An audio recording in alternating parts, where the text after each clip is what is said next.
안녕하세요. 저는 오염된 지식에 발을 담그다 정복의 과학을 넘어서에 참여해주신 여러분들 환영합니다. 저희는 과학학 여성 연구자 네트워크, 줄여서 과연넷이라는 집단에 속해 있는 연구자들입니다. 차례로 소영, 미림, 희수, 현아, 슬기, 채림, 미나입니다. 너무 많죠. 그래서 지금부터 자기소개들을 해보도록 하겠습니다. 네, 안녕하세요. 저는 이화여자대학교 포스트휴먼 융합 인문학 협동과정에서 석사 중에 있는 소영입니다. 학부에서 뇌인지과학이랑 철학을 공부를 했는데 그래서 그런지 신유물론이나 인지과학하고 철학이 만나는 지점에 관심이 있습니다. 지금은 구체적으로는 인간 중심적이지 않으면서도 각각의 존재자들의 차이를 뭉개지 않는 방식으로 비인간 인지적 존재자들을 포괄하는 인지 개념을 모색하는 데 관심이 있습니다. 반갑습니다. 네, 안녕하세요. 저는 한양대학교 철학과에서 과학기술 철학 박사과정을 수료한 천미리입니다. 저는 현재 한양대학교에서 과학기술 철학과 STS 관련 강좌를 강의를 하고 있고요. 또 과학기술 관련 인문학 기초 연구하고 실천 연구를 함께 하고 있는 한양대학교 과학기술윤리법 정책센터의 연구원으로 활동하고 있습니다. 또 기술과 인간 간의 상호관계에 대한 관심을 좀 미술 쪽에서 확장해서 하는 이제 활동하고 있는 독립 큐레이터로도 활동하고 있습니다. 만나서 반갑습니다. 네, 안녕하세요. 저는 서울대학교 과학학과에서 한국현대과학기술의 역사를 연구하고 있는 조이수라고 하고요. 저는 의료기술, 한국현대보건의료의 역사, 그리고 기술과 여성 이런 주제들에 좀 관심이 있고 이제 다른 연구자분들께서 주로 과학기술학이나 과학철학 이런 쪽으로 연구를 하고 계시다면 저는 의학 논문이나 교과서, 신문 기사 같은 되게 오래된 그런 사료들을 다루는 그런 거를 바탕으로 연구를 진행해온 역사 연구자입니다.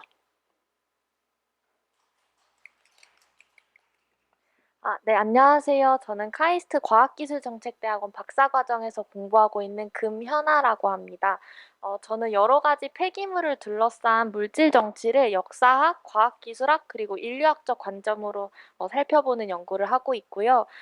폐기물의 문제를 좀 느리게 발생하고 있는 재난으로 바라봤을 때 비단 인간뿐 아니라 여러 비인간을 둘러싼 환경 정의를 좀 더 다채롭게 볼 수 있지 않을까라는 관점을 갖고 있습니다. 반갑습니다. 네, 안녕하세요. 저도 카이스트 과학기술정책대학원에서 석사과정으로 공부하고 있는 이슬기입니다. 저는 세월호 선체조사위원회, 재난조사위원회를 중심으로 연구하고 있고요. 유가족분들과 함께 지식을 생산하는 게 어떤 의미인지 생각하고 있고, 지역과 재난정의라는 키워드에 관심이 많습니다. 반갑습니다. 안녕하세요. 이화여대에서 포스트휴먼 융합 인문학 협동과정 석사로 공부하고 있는 임채림입니다. 저는 주류 맥락에서 벗어난 것들의 어떤 삶, 그들이 있는 공간과 살아가는 방법들에 관심을 가지고 연구하려고 합니다. 그 탈맥락이 현대미술의 어떤 중요한 키워드라고 했을 때 소수자의 신체와 예술이 연결될 수 있는 지점에 관심을 가지고 관련 예술 작업을 병행하고 있습니다. 감사합니다. 네, 안녕하세요. 저는 윤민화고요. 이화여대 포스트휴먼 융합 인문학 협동 과정에서 박사 과정을 공부하고 있고요. 저는 박사 공부를 하기 전에 그 미술사랑 예술학을 공부했고 그 현장에서 전시 기획을 하고 있어요. 그렇다 보니까 이제 관심도 좀 과학기술학과 예술학의 좀 실천이 만나는 지점에 관심이 있고요. 저는 이 생태계와 이제 인공적인 구조물이 어떻게 관계를 맺고 살아가는지에 관심이 있어서 지금은 좀 생태 통로를 키워드로 그런 생태계와 그 인공 구조물의 관계를 스토리텔링하는 논문을 준비하고 있습니다. 예, 안녕하세요. 저는 오늘 사회를 맡은 최명휘라고 하고요. 저 뒤쪽에 지금 잘 안 보이시겠지만 PPT를 담당해주신 하성희 선생님이 계십니다. 그리고 오늘은 2시간 정도 진행을 할 예정인데요. 저희가 너무 이제 훌륭한 연구자들을 모셨기 때문에 2시간 조금 넘길 수가 있어요. 그리고 여러분들도 되게 궁금하신 게 많을 수도 있으실 거라고 생각을 해서 그걸 좀 감안해 주셨으면 좋겠고, 이제 중간에 저희가 쉬는 시간을 따로 안 두었어요. 그러니까 필요하신 분은 그냥 조용히 다녀오시면 될 것 같습니다. 그리고 이제 제가 지금 실내 온도도 낮고 지금 몹시 떨고 있기 때문에 여러분을 봐서 되게 목소리가 떨릴 수 있어요. 그러니까 여러분들이 많이 응원을 해주셔야 합니다. 네, 감사합니다. 지금 그러면은 발표를 시작해 보도록 하겠습니다. 그래서 본격적인 이야기에 앞서 저희 과학학 여성 연구자 네트워크, 줄여서 과연넷이 어떻게 결성되었는지, 그리고 어떤 공동체인지, 무슨 일을 하는지에 대해서 되게 궁금하신 분들이 많을 거라고 생각을 해요. 그래서 저희가 이 공동체를 어떻게 꾸리게 되었는지, 공동체를 처음 꾸리게 된 소영의 입을 빌려서 들어보도록 하겠습니다. 네. 때는 작년 여름이었죠. 당시에 이제 과학학 관련 전공을 하는 석사 친구를 만나서 이야기를 듣다가 이거는 문제가 있다. 이건 네트워킹이 필요하다. 이런 생각이 너무 들어서 작당 모의를 하게 됐었는데 그 작당 모의를 하게 된 문제의식을 좀 공유를 드리면 좋을 것 같아서 오늘 이야기를 어떻게 할까 하다가 몇 가지 장면을 말씀을 드리면 좋겠다 이런 생각이 들었어요. 제가 생각났던 첫 번째 장면이 아직 입학하기 전에 제가 들었던 에코페미니즘을 주제로 한 콜로퀴움 자리였는데요. 그때 당시에 강연을 해주신 선생님께서 굉장히 세세하게 논의의 흐름을 설명을 해주셨고, 이제 내부적으로도 어떻게 비판이 되었었는지, 그리고 그걸 어떻게 돌파했는지, 우리한테 여전히 필요한 개념이 뭔지 이런 걸 자세하게 설명을 해주셨는데, 발표가 다 끝난 다음에 나오는 첫 번째 질문이 그래서 남성 여성을 왜 나누는 거냐? 남성성 여성성을 다시 강화하는 게 아니냐? 남성적 가치가 뭐냐? 이제 이런 질문이 나왔었어요. 근데 제가 그걸 들으면서 왜 젠더 리터러시가 필요한지를 다시 설득해야 되는 과정을 처음부터 해야 되는 거예요. 그리고 그게 왜 개별 남성에 대한 공격이 아닌지를 이제 설명을 해줘야 하는 거죠. 근데 그 흐름이 계속 이어졌어요. 그 질의응답 시간에. 그래서 뭔가 그 논의 내부적인 어떤 세세한 결들을 따라가면서 논의를 심화하는 어떤 질문이 나오는 게 아니라 그냥 어떤 단어 하나에 꽂혀서 자기가 느낀 어떤 불편함, 그거를 이제 즉각적으로 표현을 하신 거였죠. 그거를 그 자리에 제가 있으면서 되게 답답함을 느꼈던 것 같아요. 물론 어떤 담론의 장 안에서 벌어진 이야기를 그 담론 바깥에 있는 사람들한테 잘 설명하는 것도 되게 중요한 과정이고 필요한 과정인데, 그 논의를 뭔가 섬세하게 하고 날카롭게 하는 그 과정에서는 그 이야기 안으로 들어가서 같이 생각할 어떤 공동체가 필요하겠다는 생각이 제가 그때 처음 들었던 것 같아요. 그리고 그런 공동체를 경험하게 해줬던 수업이 이제 제가 입학하고 처음 들었던 과학기술과 페미니즘이라는 수업인데요. 그 수업이 이제 페미니스트 과학학이나 페미니즘 STS를 배우는 수업이었어요. 그런데 제가 아까 언급한 그 친구랑 만나서 얘기를 하는데 그 학교에는 페미니스트 과학학을 접할 수 있는 어떤 수업이 없었던 거예요. 그 공식적인 커리큘럼에 그걸 접할 수 있는 기회가 없었다고 들었어요. 그런데 저희는 이제 과학기술과 관련된 어떤 비판적인 관점을 배우기 위해서 젠더 관점에서부터 시작해서 뭔가를 배우는 게 저는 되게 큰 차이를 주는 부분이라는 생각이 들었어요. 그때 물론 수업 내용도 굉장히 재밌었지만 그때 굉장히 그 수업에 들어온 분들과 활발하게 생각을 나누고 토론을 했던 게 되게 감사한 경험이었다는 생각이 들었는데, 그때 누가 자료 게시판에 여자에겐 능력이 아니라 작당 모의가 필요하다 이런 제목의 하미나 작가 칼럼을 공유를 해줬어요. 하미나 작가가 이번 전시에도 같이 글을 써서 참여하시는 걸로 알고 있는데, 그 칼럼을 읽으면서 이 과학기술과 관련된 인문학 분야에서 갈 곳을 잃은 페미니스트 연구자들에 대한 그 글이었는데, 이게 지금 현실적으로 연구자들이 당면하고 있는 문제라는 생각이 들었었죠. 그런 상황에서 제가 그 과학학 석사하는 그 친구를 만나서 얘기를 듣는데 실제로도 어려움이 있더라고요. 그러니까 뭐 도나 해로웨이로 논문을 쓰려고 하면 뭔가 리젝을 당하고, 수업 시간에 뭔가 어떤 말을 하기가 굉장히 조심스럽고 뭔가 굉장히 용기를 내야 되고, 이런 분위기에 대해서 얘기를 들었었는데, 여전히 이 관련 학술계가 남성 중심적이고 그런 상황에서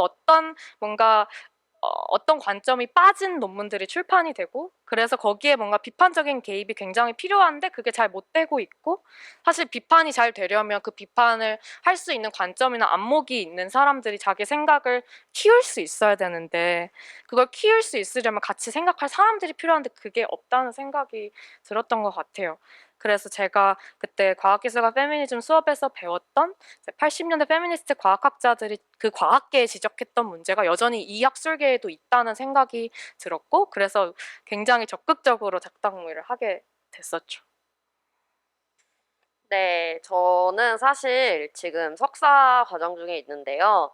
이제 그 학부랑 석사를 모두 여대에서 하고 있어요. 그래서 사실 저는 되게 비교적으로 안전한 공간에서 공부를 했기 때문에 이런 문제의식에 되게 둔감한 편이었는데, 이제 석사 과정에 진학하고 나서, 남성 연구자들과 많이 만나게 되는 기회가 생기다 보니까 뭐 어, 이런 문제들이 되게 생겨났거든요. 뭐 예를 들자면은 도나 해러웨이라는 그 페미니스트 과학학자가 있는데 그분이 이제 할머니거든요, 지금. 근데 이제 아저씨 정도밖에 안 되는 남성 교수님이 자네는 이런 영문도 모르는 책을 왜 읽는가? 이게 왜 여학생들은 자꾸 해러웨이에 대해서 얘기하지? 약간 이런 얘기를 했던 거죠. 약간 거기서부터 이제 너무 이제 어디서부터 설명해야 될지 힘듦을 느끼고, 아, 우리 네트워킹이 너무 필요하다. 우리는 능력은 있는데 작당 모의가 없다라는 생각이 들어서 너무 이제 절실한 필요라고 생각을 했습니다.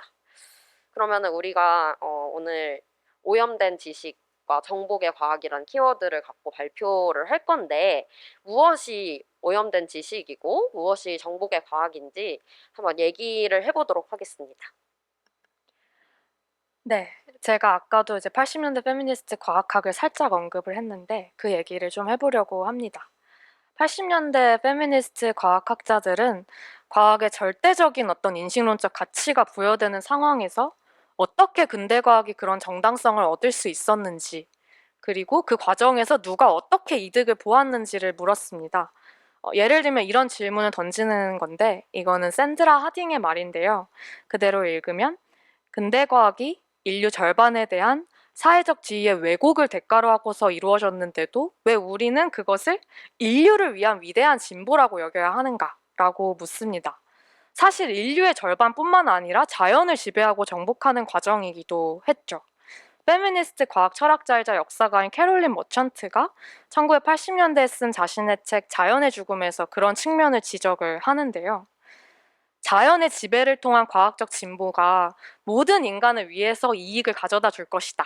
모든 인간의 생활 수준이 향상될 것이다. 이렇게 호소가 됐고 지금도 그런 측면이 있죠. 그런데 사실은 그렇지 않았다는 게 이제 여러 지적이 됐었는데 에코페미니즘이라는 책을 여러분들이 읽어보셨거나 접해본 적이 있으실 것 같아요. 거기서 대표적으로 지적이 되죠. 반다나 시바나 마리아 미즈가 실제로는 과학기술에 힘입은 식민 지배를 통해서 그 비용을 철저히 외부화하는 방식으로 이제 특정한 위치나 특정한 조건에 있는 일부 사람들이 정확하게 말하면 물질적인 풍요를 누릴 수 있었던 것이라고 지적을 합니다. 그것을 가능하게 한 자연에 대한 특정한 은유가 있는데 그거를 지적할 때 반다나 시바가 머천트를 인용을 해요. 그래서 80년대 머천트는 그것이 자연을 개발해서 이득을 취할 수 있었던 중상층 남성 기업가의 이해관계와 결을 같이 하고 있는 것이다 라는 지적을 했고 어떻게 근대과학이 그 정당성을 획득할 수 있었는지를 젠더적인 관점에서 분석했습니다.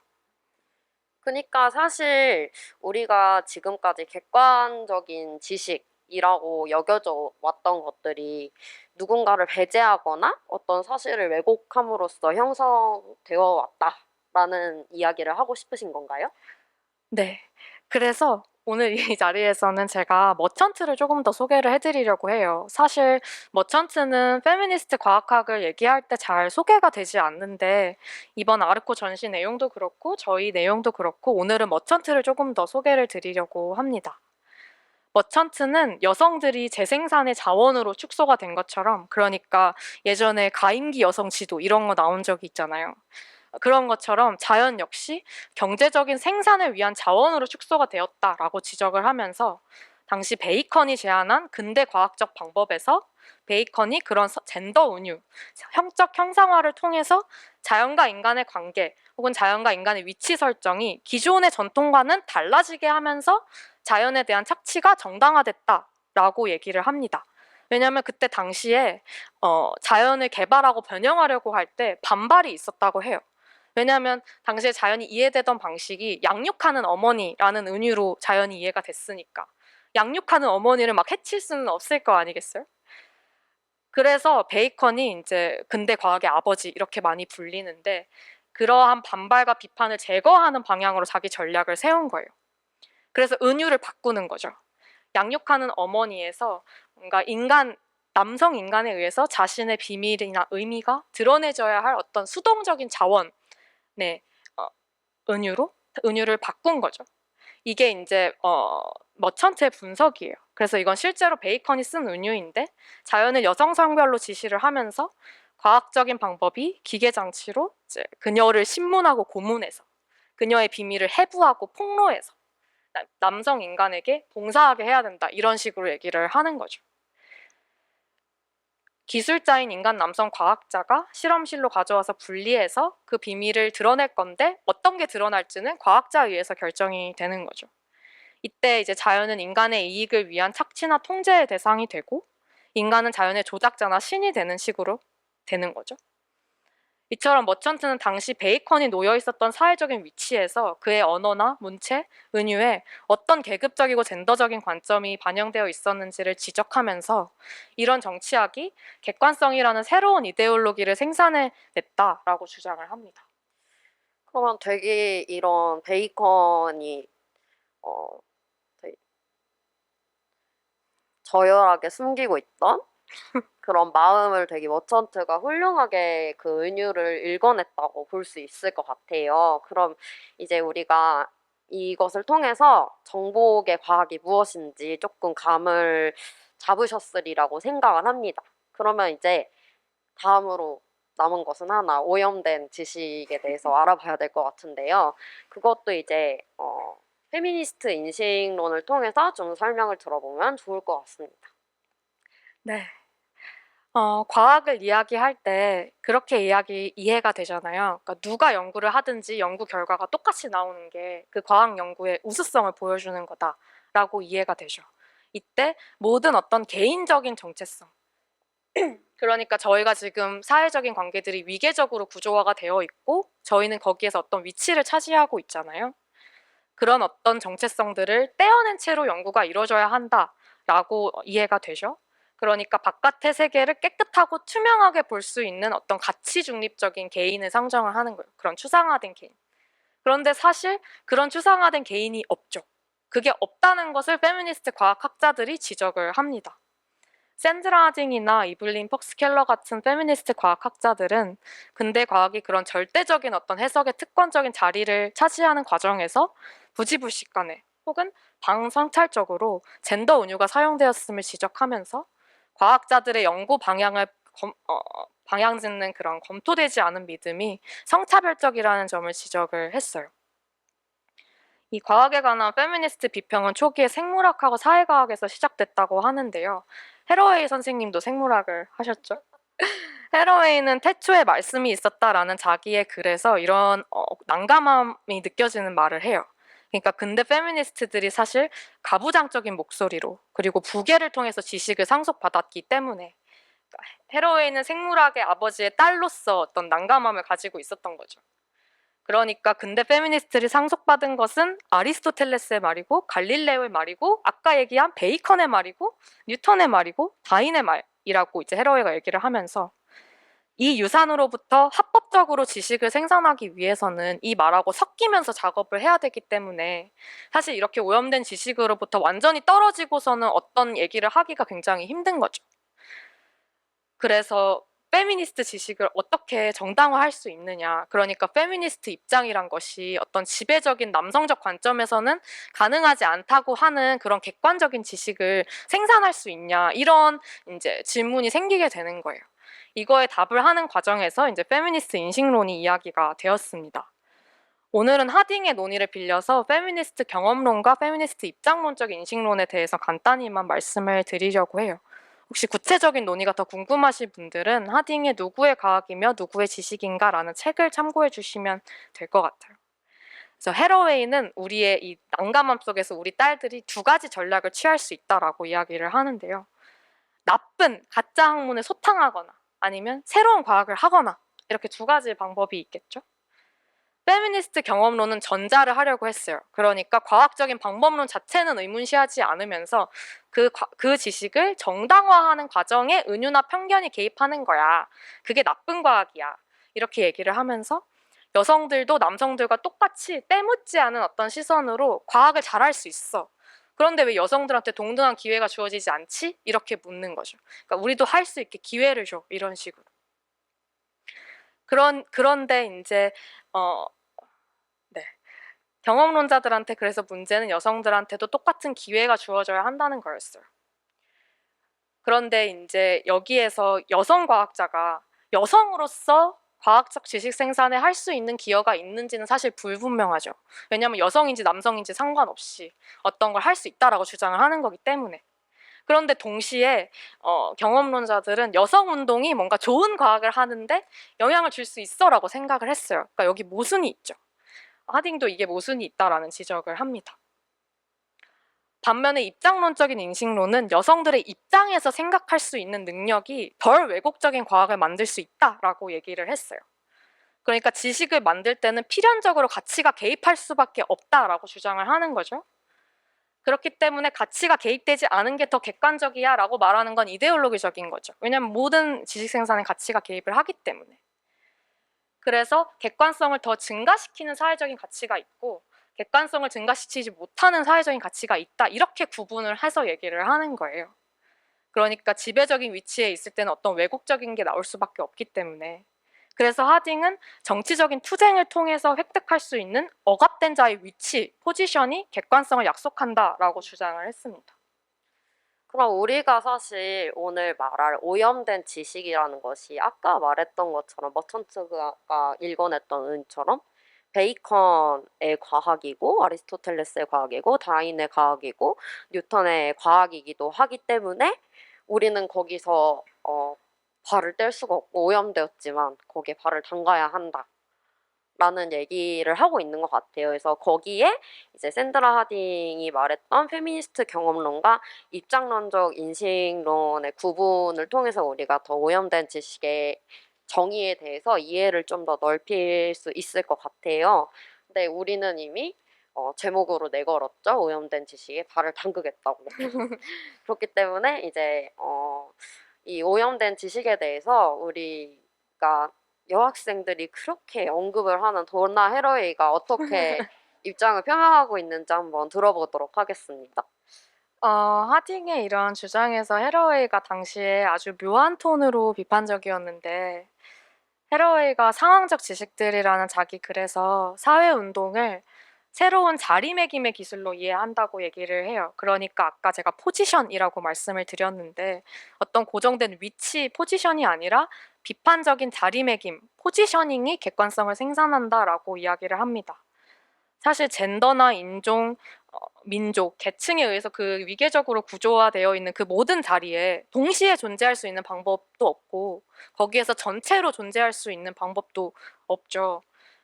억압당한 위치에 있는 사람의 입장이라는 것이 당연히 지배적인 관점보다는 상황을 더 두텁게 보게 해줄 수는 있어도 그것도 결코 순진한 것일 수 없고 늘 비판과 해석의 대상에 열려 있어야 하는 거라는 얘기를 해러웨이가 하는 거라고 생각을 했어요. 해러웨이는 앞서 얘기한 인식론적인 논의와는 살짝 다른 결로 모든 것을 바라보는 어떤 절대적이고 초월적인 어떤 자리 그런 건 없다. 라고 얘기를 하면서 그것은 신을 흉내내는 속임수라고 얘기를 합니다. 모든 지식은 특정하게 상한지어져 있는 부분적인 지식이고 이제 그것이 객관성을 약속한다라고 해러웨이는 봤어요. 그런데 하딩하고 해러웨이는 서로 이제 함께 생각한 동료였기 때문에 하딩도 해러웨이 비판을 수용해서 이제 모든 지식이 위치지어져 있다고 해도 그 지식의 객관성에 대해서는 비판적인 성찰이 필요하다라고 이제 얘기를 하기도 했습니다. 네, 그러면 이제 이렇게 우리 페미니스트 과학학이 논의되기 시작했던 80년대 페미니스트 과학학과 페미니스트 STS 방법론에 대해서 살펴보고자 해요. STS라고 제가 방금 말씀드렸는데 들어보신 분들도 계시겠지만 처음 듣는 분들도 계실 것 같아요.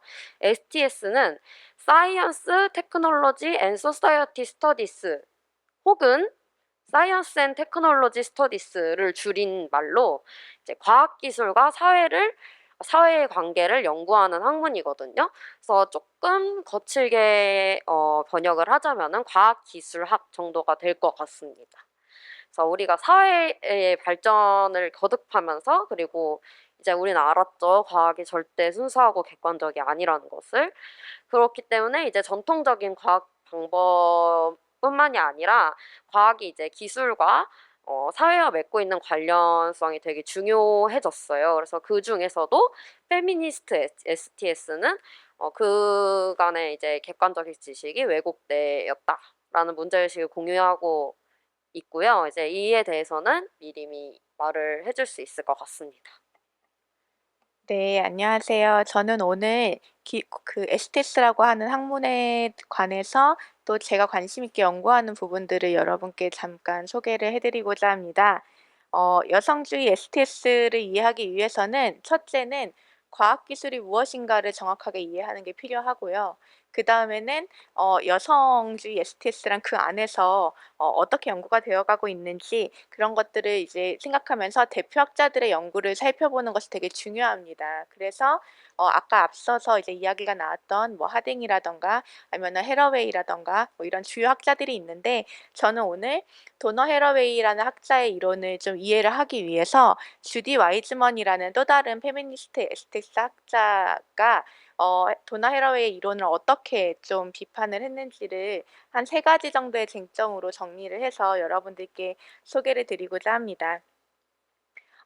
특히 오늘 이제 이 말씀을 드릴 때 저는 사이버 스페이스나 사이보그라는 해러웨이의 좀 중요한 과학 기술을 중심으로 설명을 드리려고 하는데요.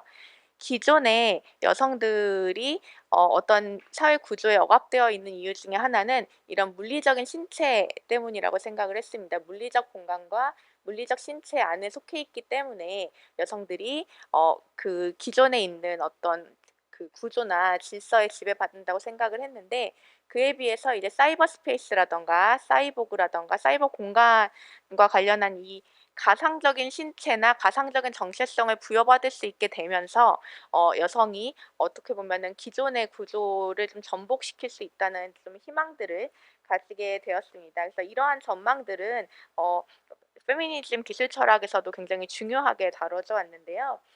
일부 학자들은 당연히 이제 여성이 기존 사회 질서로부터 이제 벗어나서 좀 대체 공간에서 새로운 정체성을 획득할 수 있을 거라는 낙관론을 또 얘기를 하기도 했지만 또 반면에 또 다른 이제 페미니스트들은 그럼에도 불구하고 이 기술 자체가 아까 앞에 설명했듯이 남성적 기술이기 때문에 이 기술이 바뀌지 않는 한 여성이 그 안에서 완벽하게 주체성을 획득할 수 있을 것인가의 문제를 좀 비판적으로 고민을 했습니다. 그래서 여성주의 에스테스 학자 주디 와이즈먼은 뭐라고 했냐면 사이버 스페이스가 일종의 해방을 의미하는 유토피아라는 점에는 공감을 했어요. 근데 그리고 이 유토피아는 민주주의적이고 탈신체적이고 기술과 이상이나 미래에 대한 희망이 막 결합되어 있는 어쨌든 우리에게 되게 중요한 공간이다.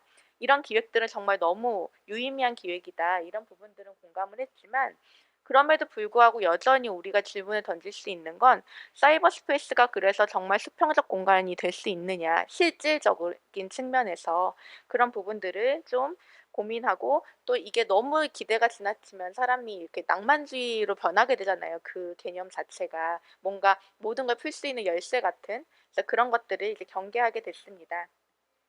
그래서 이 앞에서 이제 왜 여성학자들은 이렇게 좋아하나 했던 도나 해러웨이는 뭐라고 했냐면 젠더가 사회적으로 구성되는 것이다. 그리고 또 그로부터 다시 사회를 또 재구성할 수 있는 힘을 가진 것이다.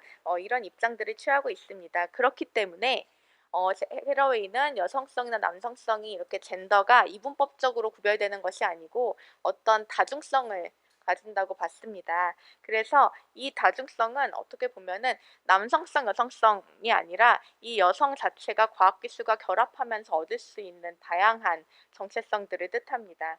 네, 첫 번째는 해러웨이가 급진적 에코페미니스트들을 약간 비판했다는 점을 좀 짚고 넘어가야 될 것 같습니다. 왜냐하면 에코페미니즘이라는 거는 뭐냐면 특히 앞에 이제 붙는 거죠. 급진적이라는 게 이제 붙는데 급진적 에코페미니스트들은 뭐라고 했냐면 기술과 관련한 어떤 정체성은 다 부정하고 오로지 굉장히 순결주의적으로 자연으로부터 발생한 젠더적 정체성만을 약간 인정하는 그런 부분들이 있었는데 그거를 해러웨이가 굉장히 강하게 경고했습니다.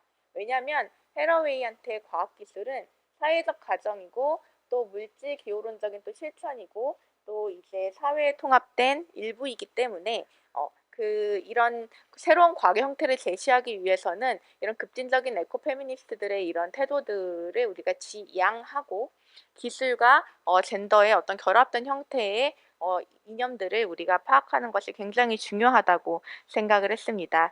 그렇기 때문에 만약에 남성적 과학이라는 사회 구성주의적 역사에서 여성이 배제되는 것은 독특한 이분법적 세계관을 갖게 되는데 이 이분법적 구성이 기존의 과학적 정체성에서 남성적 서사가 유지되는 이유라고 여겼습니다. 그렇기 때문에 여성적 인간이 포함된 아까 말씀드렸던 젠더의 다중성이라는 것은 그런 의미에서 남성적 객관성을 넘어서는 강한 객관성을 획득하게 됩니다. 근데 사실 주디 와이즈먼에 의한 해러웨이 비판이라고 말씀을 하셨는데 여기까지만 들어보면은 사실 큰 비판점이 아니라는 생각도 좀 들어요. 더 조금 더 심도 있게 전개를 해주셨으면 좋겠는 바람이 있네요. 네, 그러니까 긍정적인 측면에서 보면은 해러웨이는 어쨌든 문화 실천적인 것부터 자연적인 것까지의 이제 그런 사회적 작동을 포함하는 개념들을 계속 주장을 하고 있는데 근데 사이버 기술이나 사이보그가 아까 앞서 말씀드린 것처럼 인간 본질을 재정의할 수 있다라는 점에서 굉장히 중요한 가능성들을 계속 주장을 하고 있어요. 근데 그럼에도 불구하고 이 주디 와이즈만도 그렇지만 해러웨이 입장이 너무 지나치게 낙관적이라는 생각들을 계속 하게 되는 거예요.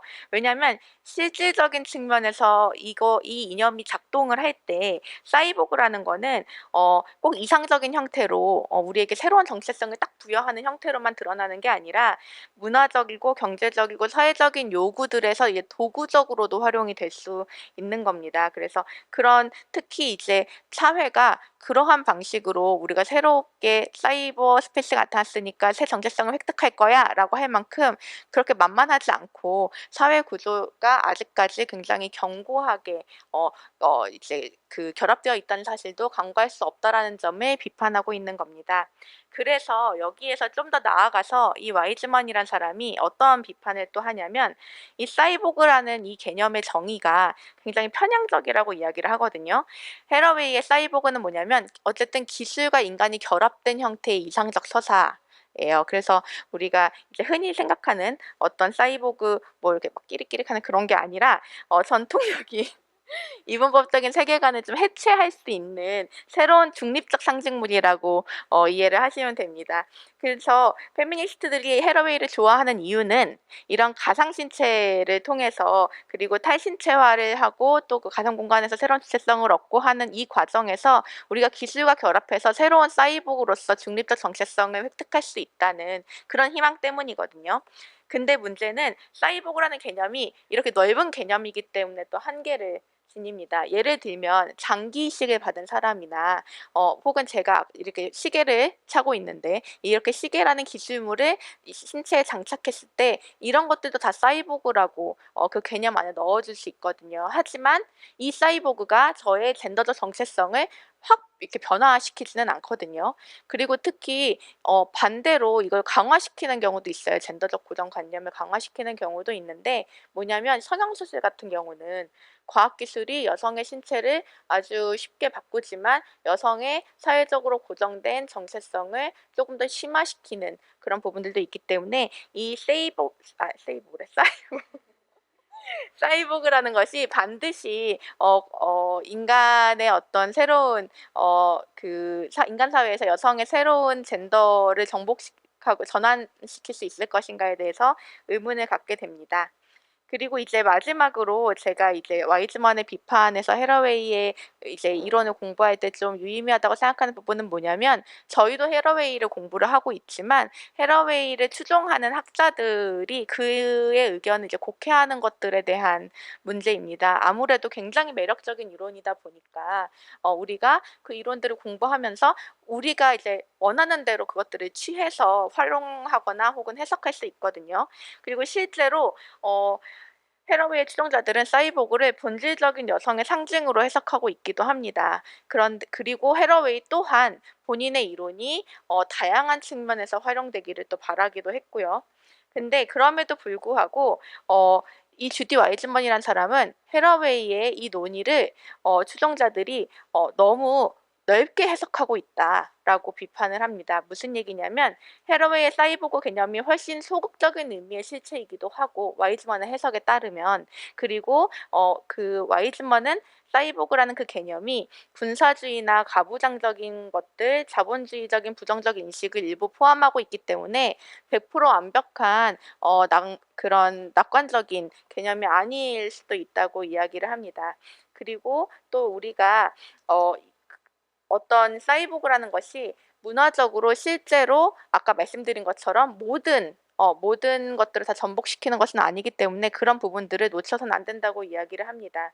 그러나 결국 이 비판에서 수행되는 이런 측면들은 추종자들이 바라는 것처럼 이상적이지 않다는 것이 핵심이지만 여성의 주체성을 환기시켰다는 점에서 충분히 그 의의를 갖는다고 저는 생각을 하고 있습니다.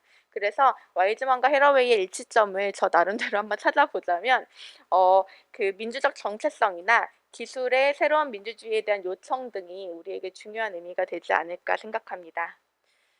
네, 미림이 소개해준 그 와이즈먼의 비판을 들어보면은 어쩌면 그 여학생들은 왜 이렇게 헤러웨이를 좋아하는가? 라는 말이 거꾸로 돌아 맞은 말일 수도 있겠다라는 생각이 좀 듭니다. 근데 그러면은 이 와이즈먼의 비판에 대해서 미림의 개인적인 평가는 어떻게 되는지 좀 들어보고 싶어요. 네, 저는 페미니즘 에스테스 공부를 막 하면서 포스트 모던 페미니즘의 상징을 사이버 스페이스와 사이보그로 저도 보고 있습니다. 그래서 이 사이버 기술이 어디까지나 이제 사용하는 여성의 기존 정체성과 연결되어 있다는 사실을 우리가 공부하면서 반드시 숙지하고 있어야 그래야 우리가 이제 전반적으로 공부를 하면서 에스테스 연구가 우리 자체로도 왜곡되지 않고 객관성을 이제 계속 유지하면서 좋은 방향으로 이끌어져 나갈 것이라고 생각하고 있습니다. 감사합니다. 네. 미림의 연구 잘 들었고요. 너무 감동적이었지만 앞으로 이제 감동적인 발표들이 여러 개 이어질 건데 박수는 치지 마시고 저만 감사하다고 얘기를 하는 걸로 하고 발표가 모두 끝나면은 한꺼번에 박수를 쳐주시길 바랍니다. 네. 그리고 이제 다음 발표할 희수는 초음파 진단 기술을 젠더 관점에서 이제 구체적인 실천으로 바라보는 연구를 진행을 했어요. 근데 이 연구를 하면서 젠더 관점에서 과학기술의 문제적 측면에 대해서 되게 많이 생각을 했을 거라고 예상을 했어요, 저는. 그래서 이 연구 내용에 대해서 조금 소개를 해주셨으면 좋겠습니다. 네, 안녕하세요. 전 조희수라고 하고요. 아까 말씀드렸던 것처럼 저는 역사 연구를 주로 하고 있는데, 저는 1970년대부터 90년대까지 이제 한국 산부인과에 초음파 기술이라는 기술이 도입되고 확산되면서 여성의 임신 경험을 어떻게 바꾸어 놓았는지를 살펴보는 연구를 진행했습니다. 근데 지금까지 여성과 기술의 관계에 대해서는 주로 여성의 기술 선택이 주체적이었는지를 질문하는 연구가 많았습니다. 이 뒤에 책이 이제 프랑스의 페미니스트 학자 마리안느 듀라노라는 사람이 쓴 당신이 자유로워졌다고 믿는 사이에라는 책인데요. 여기 어떤 글이 있냐면 피임약, 피임 패치, 질내 피임링, 삽입관, 산부인과 진찰 등은 여성의 몸을 향한 기술적인 폭력이다라는 말이 이렇게 있는데 아까 말씀해 주신 것처럼 그런 급진적인 에코페미니스트들의 주장이라고 볼 수도 있을 것 같아요. 이제 그러니까 이 말은 여성이 이렇게 기술을 선택하는 것이 여성의 주체적인 선택이 아니라 그러니까 사회가 해야 될 그런 책임들을 그냥 여성에게 기술이라는 이름으로 전가한 거에 불과하다라는 말이에요. 근데 이게 그래서 이제 기술에 의존하는 지금의 방식에서 벗어나서 여성들이 기술을 쓰지 말고 우리가 그러니까 스스로 이렇게 기술 없이 스스로 관리하자 이런 말인데 그러니까 저는 이런 비판을 듣고 나서 그러니까 이해는 되는데 좀 찝찝하더라고요. 근데 사실 그 사회적 책임을 그 여성의 선택에 전가시켰다는 말은 지극히 당연한 생각이라고도 볼 수 있는데 희수는 어때서 찝찝했는지 좀 궁금해요. 네, 왜냐하면 저는 이렇게 젠더적 관점에서 기술의 역사를 연구하는 뭐 연구자이기도 하지만 사실 여러분들과 함께 한국 사회를 살아가는 2030 여성이기도 하거든요. 그러니까 저도 제가 어떤 문제를 겪고 있을 때 그거를 기술로 좀 해결을 해보고 싶은 마음이 있단 말이에요. 그러니까 저는 예를 들어서 저는 월경통이 되게 심한 편인데 이거를 해결하기 위해서 미레나 시술을 좀 받아가지고 좀 무월경 유도를 해볼까 막 이렇게 생각을 하기도 하고 또 제가 오늘 말할 선전초음파 기술 같은 거를 생각해 보면 엄마가 그런 기술이 있어서 아이를 좀 더 빨리 만나보고 싶은 마음, 초음파 기술로 만나보고 싶은 마음, 그게 좀 억압된 건가? 뭐 이런 생각도 들고, 뭐 난임 기술로 이제 임신을 하고자 하는 사람들, 그리고 시험관하기 시술을 받아서 아이를 뭐 임신하고 낳고자 하는 레즈비언 커플들, 이런 것들, 이런 그런 마음들이 다 억압되고 뭐 종속된 것인가? 이런 좀 생각이 드는 거예요. 그리고 사실 뭐 여성들뿐만 아니라 우리는 다 기술에 둘러싸여서 살고 있잖아요. 지금 현대 사회에 사는 사람이라면. 그래서 이런 사회에 왜 굳이 여성의 기술 선택이 주체적이었는지 주체적이지 않았는지 이런 걸 질문한다는 것 자체가 조금 그랬던 것 같아요. 근데 이제 다시 산전초음파 진단 얘기로 돌아와 볼게요. 제가 이제 이 기술에 관심을 가지게 된 게 이 트윗을 보고 나서였는데 이제 제가 읽어볼게요. 와이프가 출산 성비 그래프 보더니 85년에 무슨 일이 있었어? 이런 질문을 했다. 근데 이제 초음파 검사기가 그때 한국에 들어왔어. 라고 대답해줬다. 그리고 둘 다 엄청 조용해짐. 이제 이런 트윗이었는데 이제 저는 이제 처음에 이 초음파 기술을 생각했을 때 이거는 주로 뭐 태아와 그 임신부 그리고 뭐 주변 사람들을 이어주는 그런 기술이라고만 생각을 했는데 사실 또 이렇게 다시 생각해 보니까 우리 세대가 엄마가 그 초음파 기술로 아이의 존재를 확인하게 해준 그런 첫 번째 세대였던 거예요, 한국에서. 왜냐하면 1980년대 중반부터 한국 산부인과의 초음파 보급률이 되게 급격하게 증가하기 시작하거든요. 근데 이제 아까 트윗에서도 보셨지만 한국의 초음파 진단기가 돌아왔을 때 이 기술은 아이의 존재를 알려주는 기술이었던 동시에 아이의 성별을 알려주는 기술이기도 했던 거예요. 이제 제가 1980년부터 2000년까지 출생 성비를 이렇게 그래프로 만들어 봤는데 출생 성비라고 하는 거는 이제 여아 100명당 남아가 몇 명 태어나느냐에 관한 거예요. 이게 정상이면 105 정도가 정상이라고 해요. 근데 이제 이 20년 동안은 한국에서 107이었어요. 그리고 제가 중간에 지금 1990년에 딱 116.6이라고 써놨는데 1990년이 한국에서 100말띠의 해 라고 이제 이야기가 됐던 해죠. 그러니까 이 해에는 이 해에 여자아이가 태어나면 걔가 팔자가 드세다 이런 속설이 좀 유행을 했기 때문에 좀 원래도 그랬는데 그 90년에는 더더욱 딸을 기피하는 그런 사회적 분위기가 형성이 됐던 거예요. 그래서 그때는 여자아이가 100명 태어날 때 남자아이가 116명이 태어난 거예요.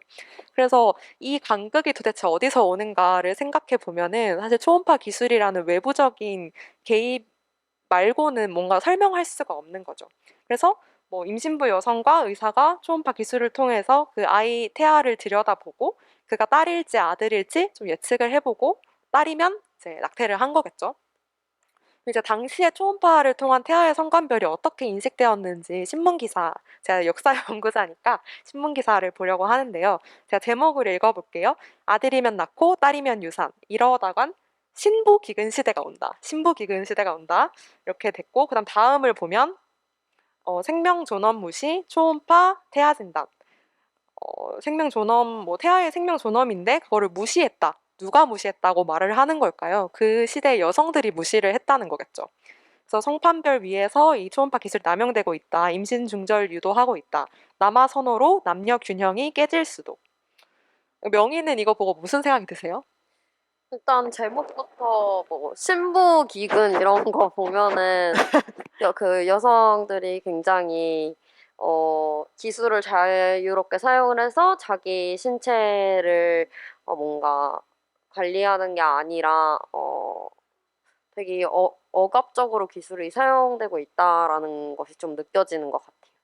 그쵸. 사실 이 신문 기사에서 말을 하는 그런 사람들이 뭐 태어나지 못한 딸들의 생명, 뭐 아니면은 뭐 이제 그렇게 해서까지 뭐 아들을 낳으려고 하는 여성들을 좀 이해해 보려고 한다든지 그런 거는 절대 아니었어요. 그러니까 한국의 성비 불균형을 걱정한 거고 그 태어난 남성들이 나중에 신부가 없을 거라는 그런 사실을 이제 걱정을 한 거죠, 이제. 그래서 오히려 이제 초음파 진단을 사용해서 태아 성관별을 하는 그 임신부들은 되게 이기적인 사람으로 좀 비춰지기도 하고 그랬는데요. 근데 이렇게 욕을 먹는 상황에서도 사실 여성들이 굉장히 능동적으로 그 초음파를 사용하려는 시도가 이어졌습니다. 그러니까 뭐 의사한테 가서 저 이번에 진짜 아들 못 낳으면 진짜 집에서 큰일 난다. 이렇게 막 애원하기도 하고 막 자기 가족들 막 시어머니까지 막 이렇게 다 대동해가지고 와가지고 막 진짜 아들 낳아야 된다. 막 이렇게 말을 하기도 하고, 막 자기 주변의 여성들, 그 임신부 여성들 다 모아가지고, 너네 초음파 안 해주면은 여기 이 병원에서 안 해준다고 소문낼 거다. 막 이런 식으로 의사를 협박하기도 하고, 그러니까 되게 많은 경험담들이 있었어요. 그래서 사실 이거를 놓고 뭐 주체적이었냐? 그러니까 뭐 능동적이었냐? 뭐 주체적이었냐? 이렇게 질문을 한다면 뭐 그렇다고 할 수도 있겠죠. 근데 이제 알잖아요. 그러니까 이게 진짜로 자유롭게 그렇게 선택을 한 건 아니었다는 걸 우리가 느낌이 오잖아요. 그러니까 뭐 예를 들어 뭐 지금도 심한데 그럼 지금보다도 더 심했던 그런 사회의 성불평등한 분위기, 그리고 아들을 낳아서 이제 대를 이어야 된다. 뭐 그런 거에 대한 사회적인 압박, 그리고 뭐 딸에게 내 이런 삶을 물려주고 싶지 않다. 뭐 이런 마음이었을 수도 있고. 그러니까 그런 마음에서 사실 되게 자유로울 수가 없고, 그러니까 그거는 초음파로 태아 성관별을 하는 여성들도 그렇지만 지금 이 시기에 기술을 선택하는 우리들 또한 그런 자기가 놓여 있는 사회적인, 경제적인, 뭐 정치적인, 문화적인 그런 환경들 안에서 우리가 완전히 자유로울 수도 없고 자유롭고자 하지도 않고 그렇다는 이제 생각이 좀 드는 거죠. 그래서 저는 이제 연구를 마무리하면서 기술과 여성의 관계에 대해서 우리가 지금까지 던져왔던 주체적이냐 주체적이지 않냐라는 그런 질문 말고 다른 거를 이제 던져야 된다는 생각이 좀 들었어요. 이제는 주체적이다, 주체적이지 않다 이거 하지 말고 기술을 사용하겠다고 선택하는데 그런 미치는 여러 그 우리가 어떤 환경 위에서 그 기술을 사용하겠다고 선택을 하게 하는가, 그런 환경이 뭔가, 그리고 그 결과가 뭔가, 이런 거를 이제 질문을 해야 된다는 생각이 들었습니다. 단순히 주체적인가 주체적이지 않은가를 그 애매한 거를 넘어서서 그것을 판단할 수 있는 환경이 무엇이었는가를 연구를 했다는 점에서 굉장히 그 앞서 말했던 80년대 페미니스트 과학학 연구자들의 연구보다 조금 더 나아간 연구가 아닌가라는 생각이 듭니다, 저는. 감사합니다. 네, 감사합니다. 그래서 여기서 그러면은 저는 하나 더 궁금한 게, 그러면 요즘에는 그 태아 그 초음파 기술이 어떻게 사용되고 있는지가 궁금하거든요. 네, 그쵸. 아까 제가 말씀드린 그런 맥락들 때문에 사실 한국의 산부인과에 굉장히 그러니까 우리 임신했다고 하면 당연히 초음파를 찍는 거라고 생각을 하잖아요, 요즘엔 다들. 그래서 그렇게 많이 보급이 되었고, 실제로도 한국은 전 세계적으로 이렇게 봤을 때 산전 초음파 진단을 굉장히 많이 찍어보는 그런 나라에 속합니다. 그럼 이제 이게 어떻게 쓰이냐? 여러분들도 조금 그 예상을 하실 수 있겠지만 초음파 진단을 찍어보고 뭐 이 아이가 다운 증후군이 있을 그런 확률이 있다. 뭐 이렇게 얘기를 하면 양수 검사를 좀 추가적으로 더 받는다든지 아니면 뭐 이렇게 그 예전에 언청이라고도 불렸던 그런 건데 그 구승구개열 이 입에 뭔가 있는 그런 장애가 있을 거로 예상이 된다. 그러면 이제 더 높은 해상도의 초음파를 찍어보게 한다든지 이런 식으로 이 초음파 진단이 그 태아의 장애를 예측하는 기술로 지금은 쓰이고 있습니다. 이제 그러면은 여기에다가 질문을 해볼 수 있는 거죠. 그 임신부가 주체적이었냐, 주체적이지 않았냐. 그걸 질문하는 게 아니고 그 임신부가 그런 방식으로 초음파 기술을 쓰게 만든 사회는 도대체 어떤 환경이냐, 우리 한국 사회 어떤 환경이냐, 이런 걸 질문해 볼 수 있고 또 그래서 그 결과가 무엇이냐, 그리고 그런 사회는 그렇지 않은 사회와 비교해서 어떻게 다르냐, 이런 질문을 해볼 수 있다. 그래서 우리가 이제 그런 거를 질문해야 된다라고 생각을 합니다. 감사합니다. 발표를 시작하면서 옆에 있는 소영이 말했던 그 헤러웨이의 situated knowledge, 그러니까 상황적 지식이 되게 책임감 있는 지식인 이유가 바로 이 점 때문인 것 같아요. 그러니까 과학기술만을 생각하는 게 아니라 과학기술과 그것을 둘러싼 맥락을 복잡하게 고려하기, 그리고 맥락을 책임감 있게 고려하기 위해서는 자신의 위치를 인지해야 한다라는 점에서 그런 것 같습니다. 이제 다음에 발표를 이어줄 현아, 슬기, 채림은 현장 조사나 인터뷰를 방법론으로 택하고 있어요. 근데 이것도 앞서 이제 희수가 말했던 그런 그러니까 방법은 다르지만 그 의미와는 좀 통할 것 같다는 생각이 드는데요. 우리가 실제 그 현장에서 우리가 어디에 발붙이고 어떤 세상을 보고 어떤 과학기술을 사용하고 있는지를 생각을 해보면은 그것이 어떤 현장에서 어떤 장소에서 그러니까 어떤 현장에서 어떤 사람이 어떻게 체현되는지를 약간 알아볼 수 있을 거라고 생각을 해요. 그래서 여기서 이제 세 분은 페미니스트 STS라고도 분류할 수 있는 연구를 하신 것 같은데요. 여기에는 이제 육체성, 물질성, 위치성 이라는 실천적인 측면이 좀 크게 부각이 된 것 같아요. 그래서 먼저 현아가 연구에 대해서 조금 소개를 해주셨으면 좋겠습니다. 네, 소개 감사합니다. 아까 너무 추워서 약간 많이 떨고 있는데, 잘 들리시나요? 네. 안녕하세요. 앞서 소개드린 것처럼 과학기술정책대학원에서 박사과정으로 공부하고 있는 금현아라고 합니다. 저는 쓰레기를 둘러싼 각종 불평등과 인간, 비인간을 아우르는 서로 다른 존재가 받는 영향에 관해서 관심이 많은데요.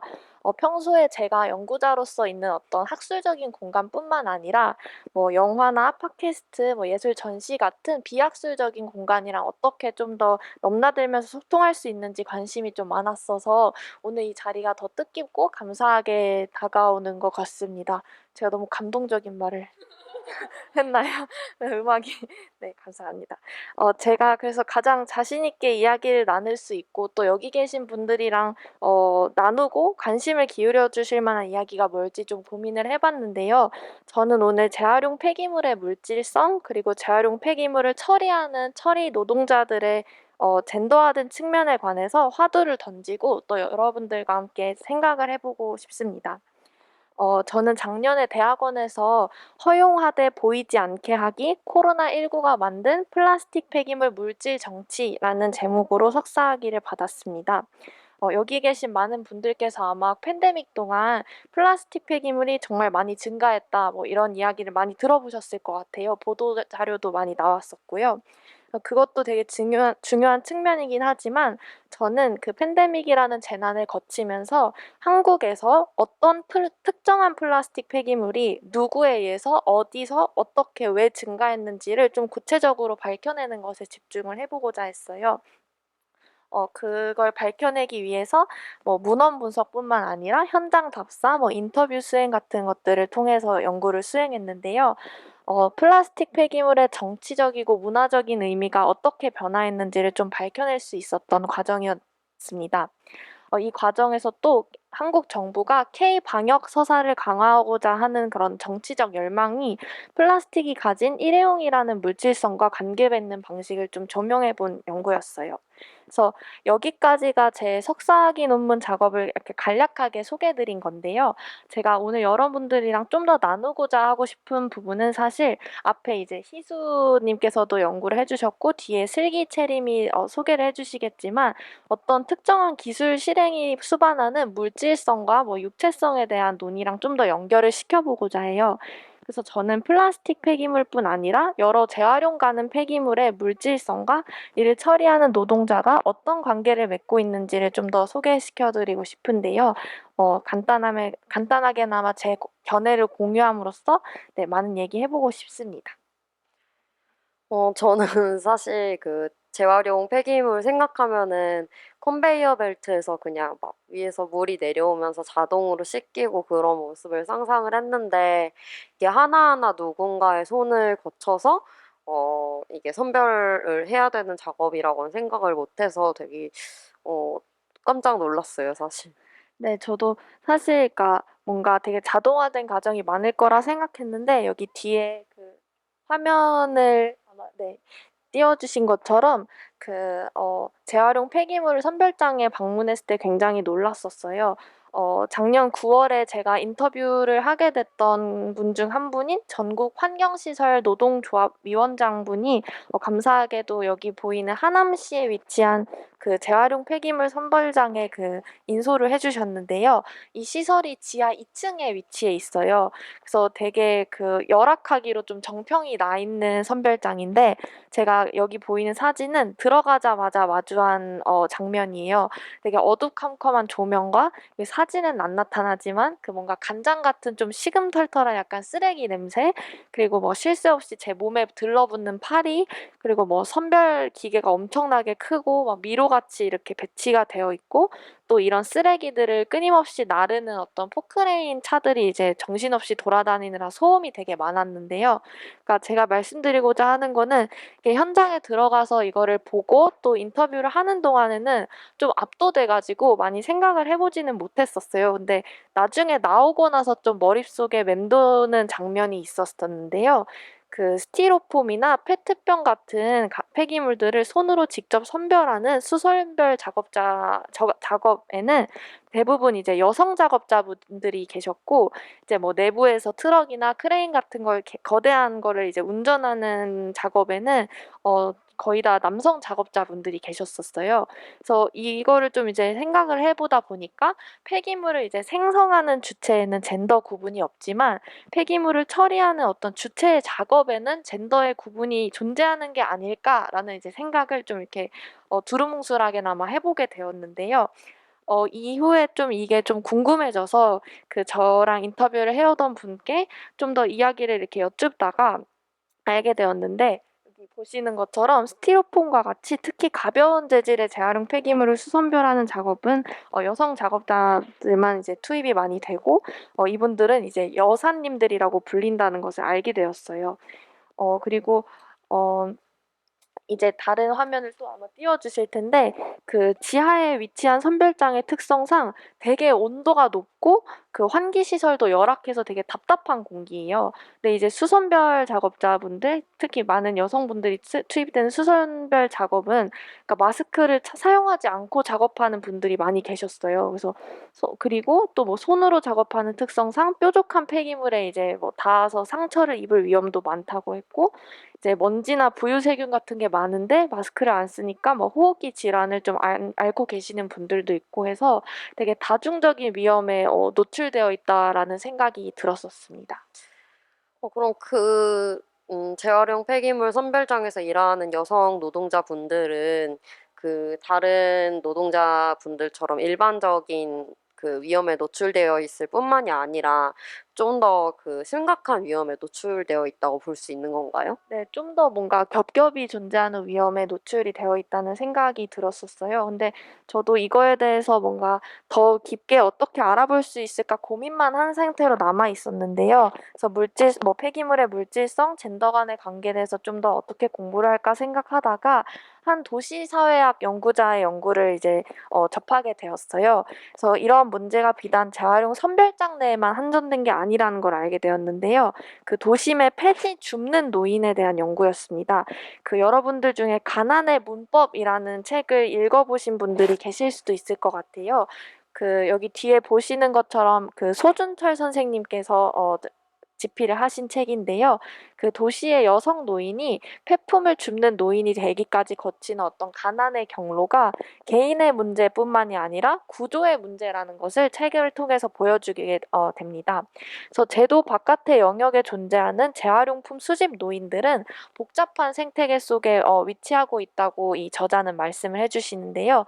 이 중에서도 특히 제 시선을 집중시켰던 대목은 폐품을 줍는 남성 노인과 여성 노인의 상이한 도구 이용 및 수거하는 폐품의 종류 차이에 대한 것이었습니다. 여성 노인은 가벼운 카트나 유모차 등을 이용하는 반면에 남성 노인은 리어카, 오토바이, 자동차 같은 되게 다양하고 좀 더 거대한 이동 수단을 통해서 폐품을 수집하고 있었고요. 여성 노인은 폐지 같은 좀 가벼운 한 가지 폐품에 집중해서 했는 반면에 남성 노인분들은 폐지는 물론이고 뭐 금속 파이프, 막 나무 상자, 액자, 뭐 큰 가전 제품까지 더 다양하고 무거운 폐품들을 수집하고 있음을 그 저자는 조명하고 있습니다. 그래서 수집한 폐품을 고물상에 넘겨서 소득을 얻는다는 점을 생각해 보면 폐품 수집을 통해서 여성 노인과 또 남성 노인이 벌어들이는 어떤 소득에도 차이가 있다는 점을 알 수가 있었습니다. 그래서 제가 지금까지 좀 관찰하고 또 읽은 것들을 통해서 폐기물의 물질성과 폐기물의 수집 혹은 처리 작업이 어떤 관계를 맺고 있는지를 여러분들께 소개를 드리고 싶었습니다. 아마 오늘도 우리는 되게 많은 폐기물들을 또 버렸을 것 같아요. 그래서 우리 손을 떠난 폐기물들이 지금 이 순간에도 도심의 폐기물 줍는 노인분들의 손에 갔을 수도 있고 또 도시 외곽에서 작업하고 있는 분들의 손에서 처리되고 있을 것 같아요. 그 폐기물의 물질성과 처리 노동자의 신체적 특성과 젠더 그리고 사회경제적 지위가 복잡하게 얽혀 있는 것을 우리가 어떻게 생각을 해볼 수 있을까요? 그 유엔 환경계획이나 OECD 같은 여러 국제기구에서도 폐기물 관리 및 처리 작업이 젠더 불평등과 무관하지 않다고 지적을 하고 있는 것은 또 우리가 어떻게 연결지어 볼 수 있을까요?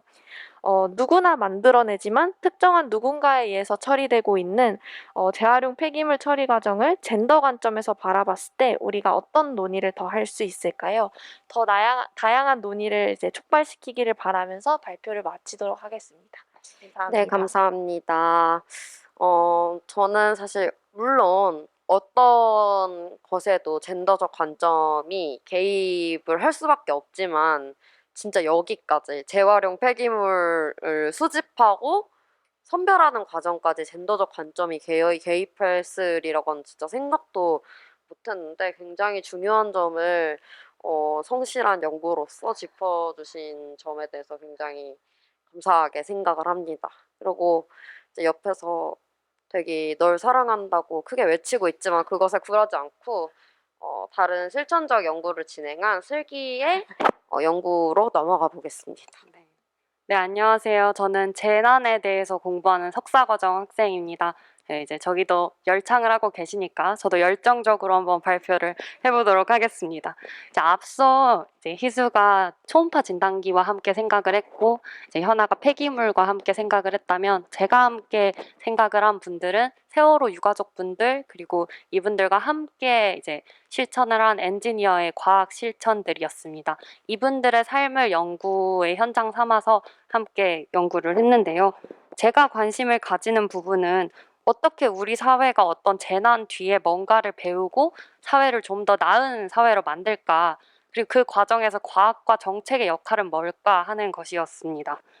여기 뒤에 표지를 보시면은 이번 달 초에 나온 이제 세월호 세 번째 재난조사위원회의 종합보고서 표지인데요.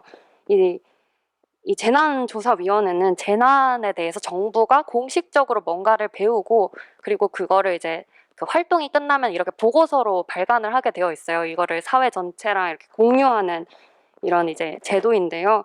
이런 이제 재난조사위원회는 개인의 잘못 그리고 개인의 처벌에 집중하기보다는 이 사회 구조적인 이제 구조, 전반적인 정책 이런 문제에 관심을 갖는다는 점이 이제 다른 조사와 조금 다른 점이 될 것 같습니다. 이렇게 재난조사위원회에서 조사를 하고 이거를 체계적으로 정리하고 서술하는 거 이게 재난으로부터 이제 뭔가를 우리가 배우려고 하는 하나의 예시가 될 수도 있겠죠. 저는 이 재난조사회 그 위원회를 다룬 거는 아니고요. 두 번째 세월호 이제 조사위원회였던 선체조사위원회 2017년부터 18년 동안 활동했던 그 현장을 중심으로 연구를 했습니다.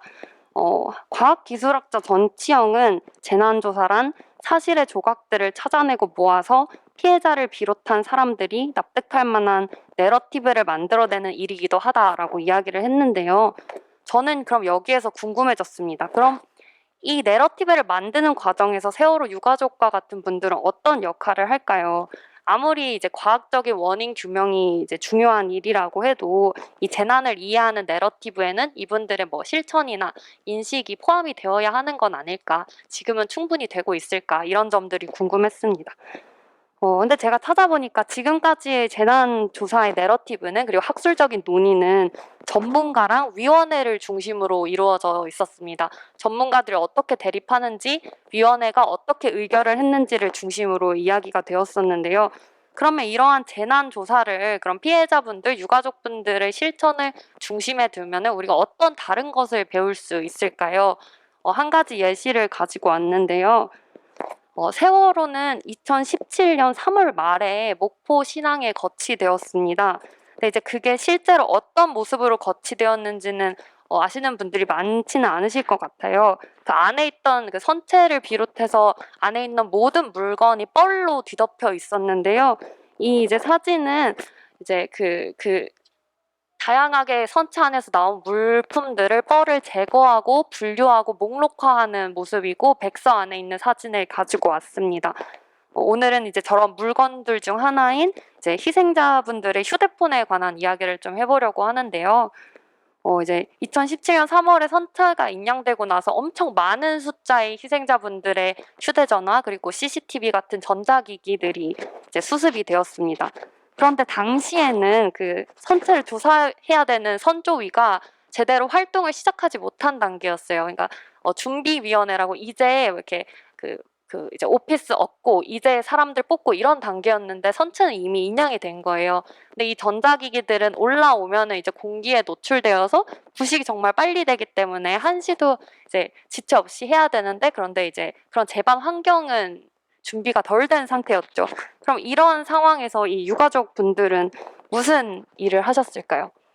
일단 여기에서 이제 한 분의 그 엔지니어 분이 계셨는데요. 이분은 비공식적으로 이제 유가족분들이랑 이야기를 하면서 이게 너무 심각하게 부식이 되었다 보니까 기존의 방법으로는 그 포렌식을 할 수가 없었어요. 안에 있었던 데이터를 꺼낼 수 없었는데 그래서 이제 뭐 대전, 서울, 목포를 오가면서 이것을 이제 해낼 수 있는 방법을 찾게 됩니다.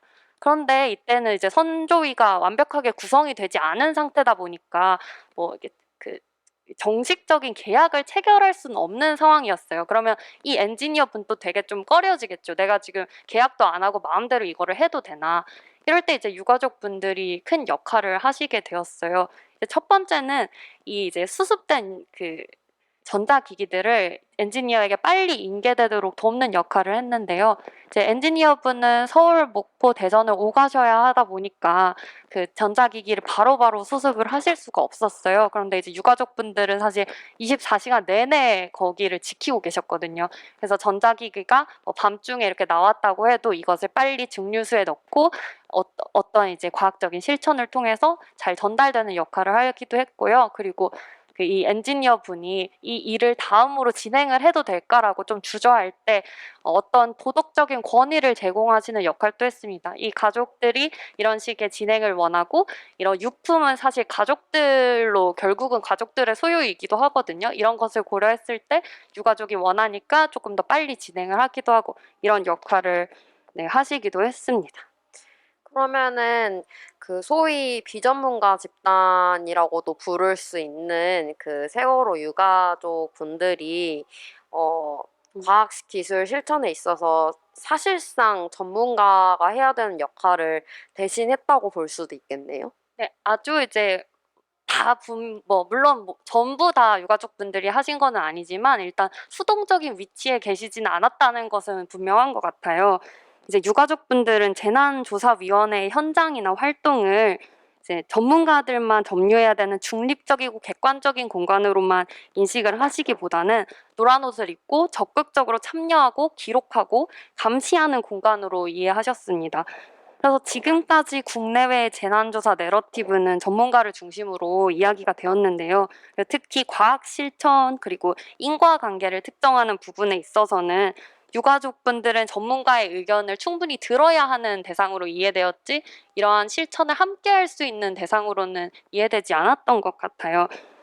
그리고 이제 그 재난조사위원회에서도 어떤 이제 물건이 나왔을 때 흔히 증거가 될 만한 거 그리고 추모하고 기억할 만한 거 이렇게 두 가지로 구분을 하려고 하셨어요. 그래서 전자의 것은 전문가들이 이렇게 분석을 해야 되는 대상, 그리고 두 번째 이제 기억하고 추모하는 것 같은 경우는 가족들이 좀 더 권위를 가질 수 있도록 이렇게 분류를 하려고 했는데 지금 말씀드렸던 그 휴대전화의 예시만 들으셔도 알 수 있겠지만 이런 분류는 사실 명확하게 딱딱 떨어지는 것이 아니었어요. 휴대전화는 유품이 맞죠. 그렇지만 이제 휴대전화 안에 나온 이제 사진이나 동영상을 분석했을 때 그 기울기가 어느 정도 됐는지를 좀 이렇게 비교 분석할 수 있는 증거로서 기능을 하기도 했고요. 그리고 여러분들 기억하실지 모르겠지만 그 JTBC에서 바다에서 온 편지라는 이름으로 이 포렌식된 영상을 몇 개 공유해 주신 적이 있었어요. 저희가 거기에서 선 내에서 계속 가만히 있으라는 방송이 나왔던 것을 거기서 이제 들을 수 있었는데요. 그 경로도 이 포렌식한 것을 유가족분들에게 이제 유품으로서 전달을 했고 그 이제 유가족분들이 이거는 우리 전체 사회가 알아야 된다라고 판단을 하셔서 언론에 공유를 하시게 되고 그럼으로써 우리 전체 사회가 어떤 배움을 얻을 수 있는 교육 자료로서 활용이 되기도 한 것이죠. 네, 그래서 저는 이런 재난에 대한 지식을 만들어내는 재난조사위원회를 유가족의 시선을 가운데 두고 이해하면은 우리가 조금 기존과는 다르고 조금 더 풍부한 내러티브를 얻을 수 있는 것 같습니다. 그래서 앞으로 우리가 재난에 대해서 좀 더 잘 배우고 좀 더 대응하고 좀 더 안전한 사회를 만들기 위해서는 유가족분들 그리고 유가족분들과 가깝다고 여겨지는 것들 그리고 유가족분들과 함께 과학 실천을 하시는 분들 이런 분들에 대해서도 관심을 기울여 보는 게 어떨까 싶습니다. 네, 감사합니다.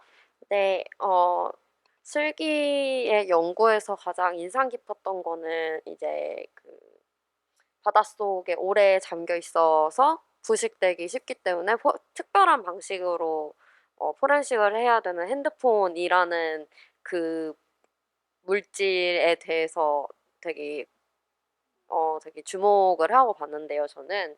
이게 사실 아까 말씀하셨던 것처럼 증거가 될 만한 물품일 수도 있고 아니면 기념하거나 추모될 만한 물품이 될 수도 있다는 것을 이제 말씀을 하셨는데 이 지위를 이제 따지는 것을 생각을 해 봤을 때 어떤 물품이 한 가지의 물질성이나 육체성만을 가질 수 없다는 것을 좀 알게 하는 예시가 아니었나 싶습니다. 그럼 이제 다음으로 채림의 연구로 넘어가 보겠습니다. 네, 제 연구를 설명하기 앞서 약간 슬기의 연구를 조금 더 돌아보고 싶어요. 왜냐하면 슬기도 삶을 어떤 연구 현장으로 삶았었잖아요. 저도 이번 연구가 그러해서 슬기의 연구 과정 중에 제가 중요했다고 생각했던 부분을 좀 말하고 넘어가고 싶습니다.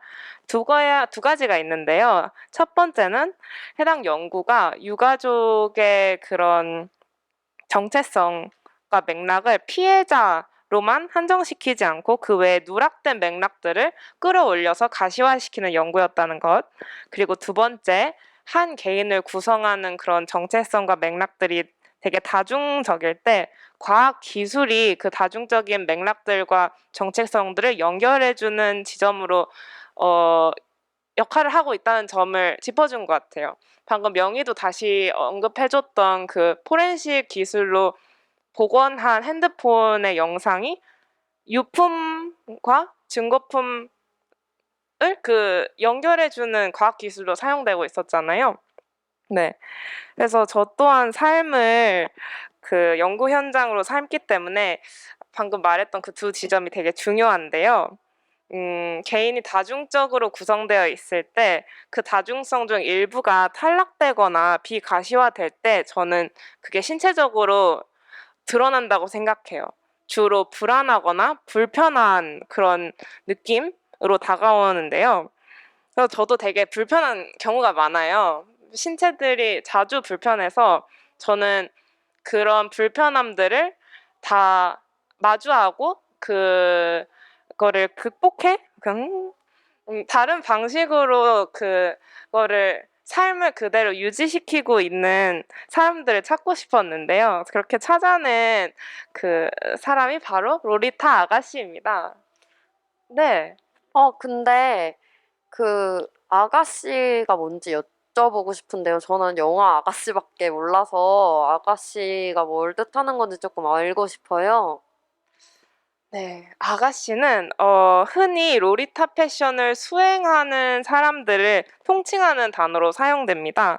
그래서 이번 발표에는 본인이 로리타 패션을 수행하고 자신의 정체성으로 아가씨라고 생각하는 사람들을 아가씨라고 칭하겠습니다. 로리타 패션을 조금 설명하자면 이거는 일본에서 1960년대에 영국의 빅토리아 시대의 그런 일상복을 재해석하는 어떤 패션의 흐름에서 시작했습니다. 그래서 아가씨는 흔히 양복으로 통칭되는 레이스나 리본을 많이 사용한 아주 장식적인 옷을 걸치고 취향에 따른 코디를 합니다. 그래서 로리타 패션은 세간에 알려진 소아성애와 관련된 롤리타와 크게 관련이 없습니다. 오히려 성애적이지 않기 때문에 소녀들이 가지는 그런 당당함, 자신감 등이 로리타 패션의 지향점 중 하나예요. 자, 이제 우리 모두 지하철을 타고 있는 로리타 아가씨를 한번 상상해 봅시다. 어떤가요? 뭔가 이질적이죠? 몹시 튄다고도 생각하실 수 있어요. 튀기 때문에 여러 시선의 대상이 자연스럽게 됩니다. 아가씨의 양복은 양식적으로 이미 19세기의 영국에서 탈락돼서 21세기의 한국에 놓여 있습니다. 아가씨의 신체는 현 사회의 규범과 맥락 속에서 빗나갔을 뿐더러 그 규범에 반하기까지도 하는데요. 고로 결코 이 아가씨의 신체는 규범적인 시선에서 자유롭지 못합니다. 제가 인터뷰한 로리타 아가씨인 아리는 다음과 같이 말했어요. 로리타를 입으면 마음을 단단하게 먹어야 해요. 다 쳐다봐요. 무례한 시선도 좋은 시선도 있지만 처음에는 그 시선이 구분이 안 되고 시선을 받을 때 힘들어요. 사람의 마음의 준비를 하면서 그런 일들을 예상하고 상상하고 마음을 먹고 나왔기 때문에 당당할 수 있는 것 같아요. 그런 의미에서의 전투복이지 않나 싶습니다. 싸울 수 있다, 싸움이 발생할 수 있다는 것을 염두에 두고 있는 폭력을 당할 수 있다는 것을 생각하고 있는 마음가짐 같은 거 그런 싸움을 했던 아가씨들이 실제로 있고 그 사례들이 커뮤니티에서 통용되고 데이터로 축적되고 그 과정에서 더 전투복이 강해져요 라고 이야기해 주셨어요. 아가씨의 신체는 방금 아린의 언급처럼 규범 신체와의 치열한 대립 속에서 형성됩니다.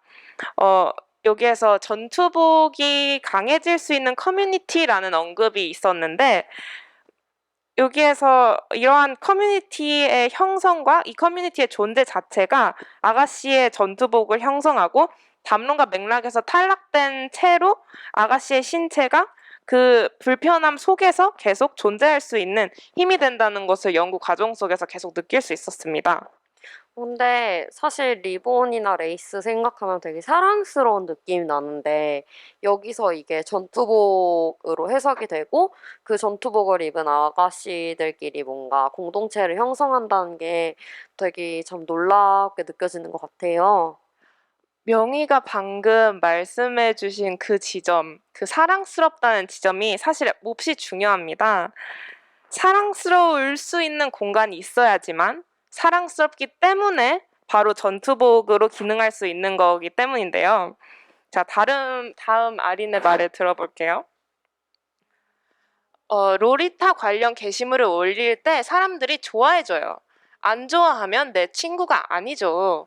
동료가 있을 때는 든든하기도 하고 아름다운 것이 있으니까 거기에 집중하게 되는 것 같아요. 서로의 아름다움에 흠뻑 빠지는 거죠. 이렇게 아가씨가 형성한 커뮤니티는 아가씨가 사랑스러울 수 있는 사랑스러운 존재로 있을 수 있는 공간입니다.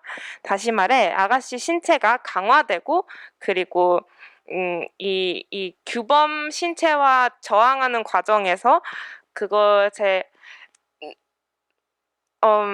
용기 그러니까 아가씨 신체로 안정적이게 용기를 얻고 그 유지시킬 수 있는 공간으로서 기능을 하고 있는 건데요. 이러한 공동체는 아가씨들이 가지고 있는 개인적인 사적 친구 공동체의 형성과 동시에 소셜미디어 등에서 디지털 공간을 통한 가상 공동체의 형성으로 나타나게도 됩니다. 디지털 공간에서 형성되는 아가씨들의 상호작용은 가상 공동체로 볼 수 있는데요. 이러한 가상 공동체는 로리타 아가씨들의 현실 공동체의 일부로 기능하면서 아가씨의 신체화의 유지와 정체성 수행에 영향을 끼치게 됩니다. 근데 우리가 지금 생각해야 될 것은 아가씨들이 디지털 상에서 가상 공동체를 만들었다고 해도 이들이 현실의 규범적인 맥락에서 분리가 되지는 않는다는 거예요. 아가씨는 아가씨의 신체가 가지고 있는 규범과의 불화를 정확하게 언제나 인식하고 있습니다. 양복을 입을 때마다 불안하고 이를 입고 공공장소에 나가서 걸으면 어떤 시선들을 받고 그렇기 때문에 불편해요. 이러한 불안들을 감각하면서 형성된 아가씨의 가상 공동체는 적극적으로 규범 기반으로 형성된 현실을 의식하면서 어떤 소셜미디어 상에서의 선택적인 공동체 양상을 띠게 됩니다.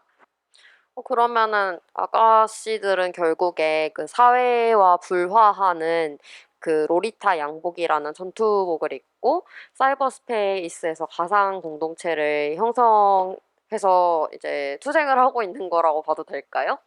그렇죠. 그래서 로리타 아가씨들은 되게 적극적이고 다양한 방식들로 그리고 여러분들도 되게 익숙한 방식으로 디지털 가상 공동체를 가꾸고 있어요. 내가 검색하고 있는 것, 내가 화면에 머무르는 그런 시간, 내가 좋아요를 누르고 팔로잉을 하고 이런 행위들이 이 데이터들이 소셜미디어 알고리즘 속에 들어가서 작동하는 것을 인식하고 있습니다. 그래서 아가씨들은 정보과학 기술이 어떻게 수행되는지 그거를 이해하고 있었고 이를 바탕으로 자신들의 선택적 공동체를 만들고 있는 거죠. 그래서 아리는 자신의 욕망과 인스타그램 등의 그런 추천 시스템들의 작동이 어우러져서 본인만의 필터 버블이 형성되어 있음을 알고 있었어요. 그리고 그 인식을 또 넘어서 그 버블 속에서 심지어 고립될 수도 있겠다라는 감각을 가지고 있었습니다. 자신의 취향과 삶의 궤적에 따라서 인스타그램 피드가 구성되어 있다고 아리는 진술합니다. 이 팔로잉들을 관리하고 어떤 선호에 따라 피드를 큐레이팅하고 적극적으로 필터 버블을 사용해가지고 독자적인 어떤 유의 공간을 구성하고 관리하고 있었어요. 근데 이 필터 버블이라는 게 저희가 사용을 할 때는 좀 부정적인 의미로 많이 사용이 되잖아요. 어떤 자신과 다른 관점의 정보를 기계적으로 차단시킴으로써 자신만의 문화적 / 이념적 버블 속에서 가두어지게 한다는 의미로 사용되기 때문이죠. 그런데 우리는 지금 어떤 주류 담론의 취향을 담은 기록물들이 범람하는 그런 디지털 공간을 사용하잖아요. 그런데 이러한 디지털 환경에서 필터 버블은 아가씨들로 하여금 효율적으로 로리타 패션이 긍정되는 그러한 공간을 만들 수 있는 방법으로 지금 사용되고 있습니다. 그래서 기술적 배경을 이해한 채에서 형성한 버블은 로리타 아가씨의 가상 공동체이며 지배 규범 속에서 아가씨들이 아가씨로 존재할 수 있게 하기 위한 어떤 적극적인 돌봄의 공동체라고 생각해요. 네, 다음 언급은 로리타를 입은 나를 예뻐해주는 친구들이 소중하게 느껴져요. 로리타를 입고 만날 수 없는 친구들은 마음이 덜 편해요. 여기서 아가씨가 아가씨 공동체로서 기능을 할 때 자기가 편안함을 느낀다라고 언급을 해줬어요. 여기에서 우리는 어떤 신체 담론적 맥락을 거스르고 당당히 서 있을 수 있는 아가씨의 신체 힘의 근원이 어딘지 약간 추측할 수 있을 거라고 생각합니다. 그래서 자기를 긍정해주는 어떠한 형태로 존재할 때 그거를 이해해주는 공동체는 사실 늘 있어 왔고 여러분들도 어딘가에는 존재할 거라고 생각해요. 근데 다만 우리가 현재 변화하는 과학기술 환경 속에서 새로운 방식들로 공동체들이 이렇게 형성되고 있는 것 같습니다. 그래서 저는 이런 새로운 방법들로 형성되는 공동체가 가지는 가능성에 집중해 보고 싶습니다. 그래서 상호 연결된 관계 속에서 서로의 차이를 긍정하며 돌봄과 배려의 공동체를 형성하고 가꾸는 것으로 우리의 신체가 여러 맥락에서 존재할 수 있는 사회를 상상합니다. 네, 감사합니다. 그 규범적인 신체에 반기를 드는 로리타 아가씨들의 실천을 소개해 주셔서 정말 감사하고요. 다음으로 발표해줄 미나는 과학 기술을 통해 공동체적 실천을 행하고 있는 여러 사례들에 대해서 소개를 해줄 것 같아요. 미나 발표해 주시겠어요? 네, 정말 드디어 입을 열게 돼서 너무너무 좋네요. 네, 이렇게 라이브 발라드 음악과 함께 하게 돼서 좀 예상 밖인데 앞에서 그럼에도 불구하고 너무 발표를 잘해서 좀 놀랐어요. 그래서 저도 좀 집중을 해서 얘기를 해보도록 하겠습니다. 앞에서 이제 제 소개했듯이 저는 미술 공부를 했고 이제 미술 현장에서 일을 많이 했어요. 그렇다 보니까 이제 저는 그 과학기술과 함께하는 예술 공동체에 대한 좀 발표를 맡게 되었는데 지금부터 4가지 사례를 발표를 할 건데 어떻게 딱 예술 카테고리로 이제 분류되지 않는 그런 그 실천도 있어요. 근데 제가 보기에는 굉장히 예술적이라는 생각이 들어서 소개를 하고 있고요. 공통적으로 좀 전문성의 정치에 균열을 내는 시민과학을 함의를 하고 있는 그런 실천들입니다. 그리고 이제 공동체라고 말을 하면 이게 좀 어떤 특정한 지역이나 뭐 정체성을 기반으로 하는 그런 공동체를 상상하시겠지만 제가 소개하는 사례는 꼭 그렇지 않아요. 약간 좀 전 지구적으로 오히려 특정한 이슈 중심으로 좀 느슨하고 이제 비물질적인 디지털 기반의 연대를 하고 있는 그런 공동체도 있습니다. 네, 본격적으로 얘기를 해볼게요. 첫 번째로 소개할 실천은 벨라드 재단이에요. 이 벨라루스를 기반으로 활동하고 있는 재단인데 이 이야기는 그 케이트 브라운이 쓴 체르노빌 생존 지침서라는 책에서 가지고 왔어요. 그 왓챠의 그 드라마로 제작이 돼서 이제 유명한 그 원작 소설이 아니고 책인데요.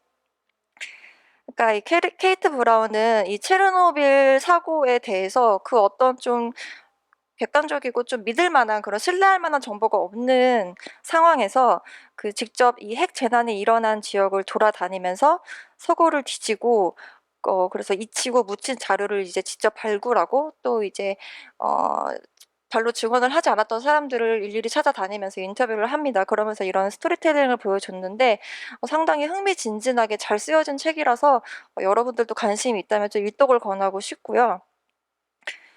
이 책의 거의 마지막 부분에서 저자는 벨라드 재단의 이야기를 꺼내어 놓아요. 그러니까 1986년에 체르노빌 원자력 폭발 사고가 있었죠. 근데 그 후로 약 200만 명 이상의 벨라루스인들은 이 폭발로 오염된 지역에 살고 있었어요, 실제로. 그러면서 당연히 이 지역에서 나는 먹거리로 이제 식량을 자급자족하고 있는 상황인데 그래서 이를테면 뭐 숲에서 버섯이나 딸기류 등을 채집해서 이제 먹게 되는데 방사능이 축적된 땅에서 자라기 때문에 당연히 피폭이 된 그런 음식물이고 그래서 상당히 위험하죠. 그래서 장기나 뭐 중추 신경계에 방사성 핵종이 축적이 되고 있고요. 그래서 어린아이들이 특히 위험에 취약하게 지금 노출이 되어 있는 상태죠. 이런 상황에서 90년대 말에 물리학자 바실리 네스테렌코라는 사람이 벨라드 재단을 설립을 했다고 해요. 그래서 이 재단은 벨라루스에 오염된 지역에 사는 주민들이 그 자신의 지역 사회가 직면한 위험의 범위를 확인하도록 돕고자 설립이 된 거죠. 그러니까 다시 말하면 방사선 픽폭 결과를 부인하는 방향이 아니라 주민들 스스로 이 정면으로 체르노빌 참사에 마주할 수 있도록 돕는 사례인 거예요. 근데 그래도 그 방사능 피폭 지역에서 살아가는 거는 굉장히 어려운 일이라고 생각을 하거든요, 저는. 그래서 사실 오염된 지역에서 어떻게 살아야 되는지도 모르겠고, 이제 그거는 그만큼 위험을 감수하는 일이라고 생각이 드는데, 그 부분에 대해서 벨라드 재단이 어떻게 대처를 하고 있는지 조금 더 자세히 설명을 해주시겠어요? 네. 그 벨라드 재단은 간단한 기술을 활용해서 방사선 감시 장치를 만들었습니다. 그리고 그 지역 주민들의 먹는 식량과 주민들의 신체를 방사능 그 피폭 정도를 측정하기 위해서 그 마을 학교와 협력을 하는 방식을 택했어요. 그래서 학생들에게 간단한 물리학과 화학을 가르치고, 그리고 이제 아이들이 이 직접 만든 장치를 들고 그 주변의 들판과 숲으로 가서 지역의 방사능 구역을 지도로 만드는 작업을 하도록 한 거죠. 이렇게 아이들이 직접 방사능 감시 장치를 사용하면서 식량원의 방사능 오염 정도를 파악할 수 있게 되면 이제 이 아이들의 부모들이 식단을 짜는 데 도움이 될 거라는 생각을 하게 된 거예요.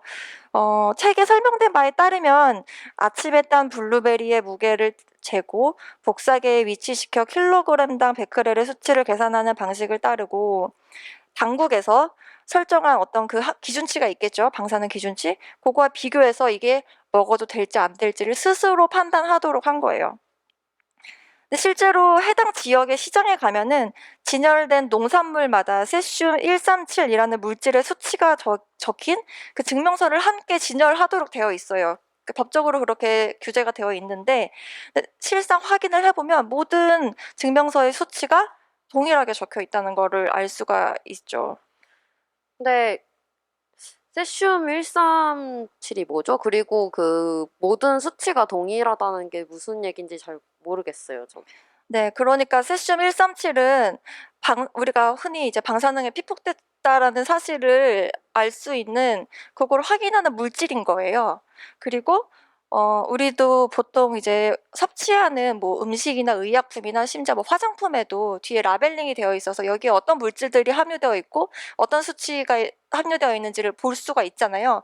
그런 맥락으로 그 벨라루스 지역의 농산물에는, 여기는 이제 핵 재난이 일어난 지역이니까 방사능 수치가 적혀 있어야 하는 거죠.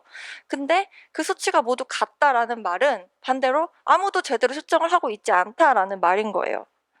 그래서 벨라드 재단은 숲에서 산딸기를 직접 따는 아이들이 자신들이 채집한 농산물들의 수치를 직접 측정할 수 있도록 그 기술을 가르친 거죠.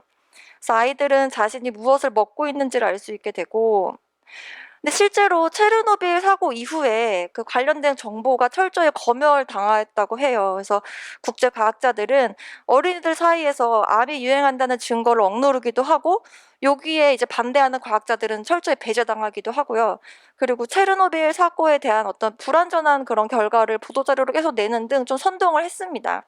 이러한 현실 속에서 자신이 믿을 수 있는 지식을 스스로 생산할 수 있도록 그 기술과 협력으로 스스로 무장하는 게 아주 중요한 실천이라는 생각이 들고, 그래서 이 세슘 137을 측정할 수 있는 간단한 기술을 통해 지역 공동체가 이제 스스로 건강해질 수 있었던 것 같아요.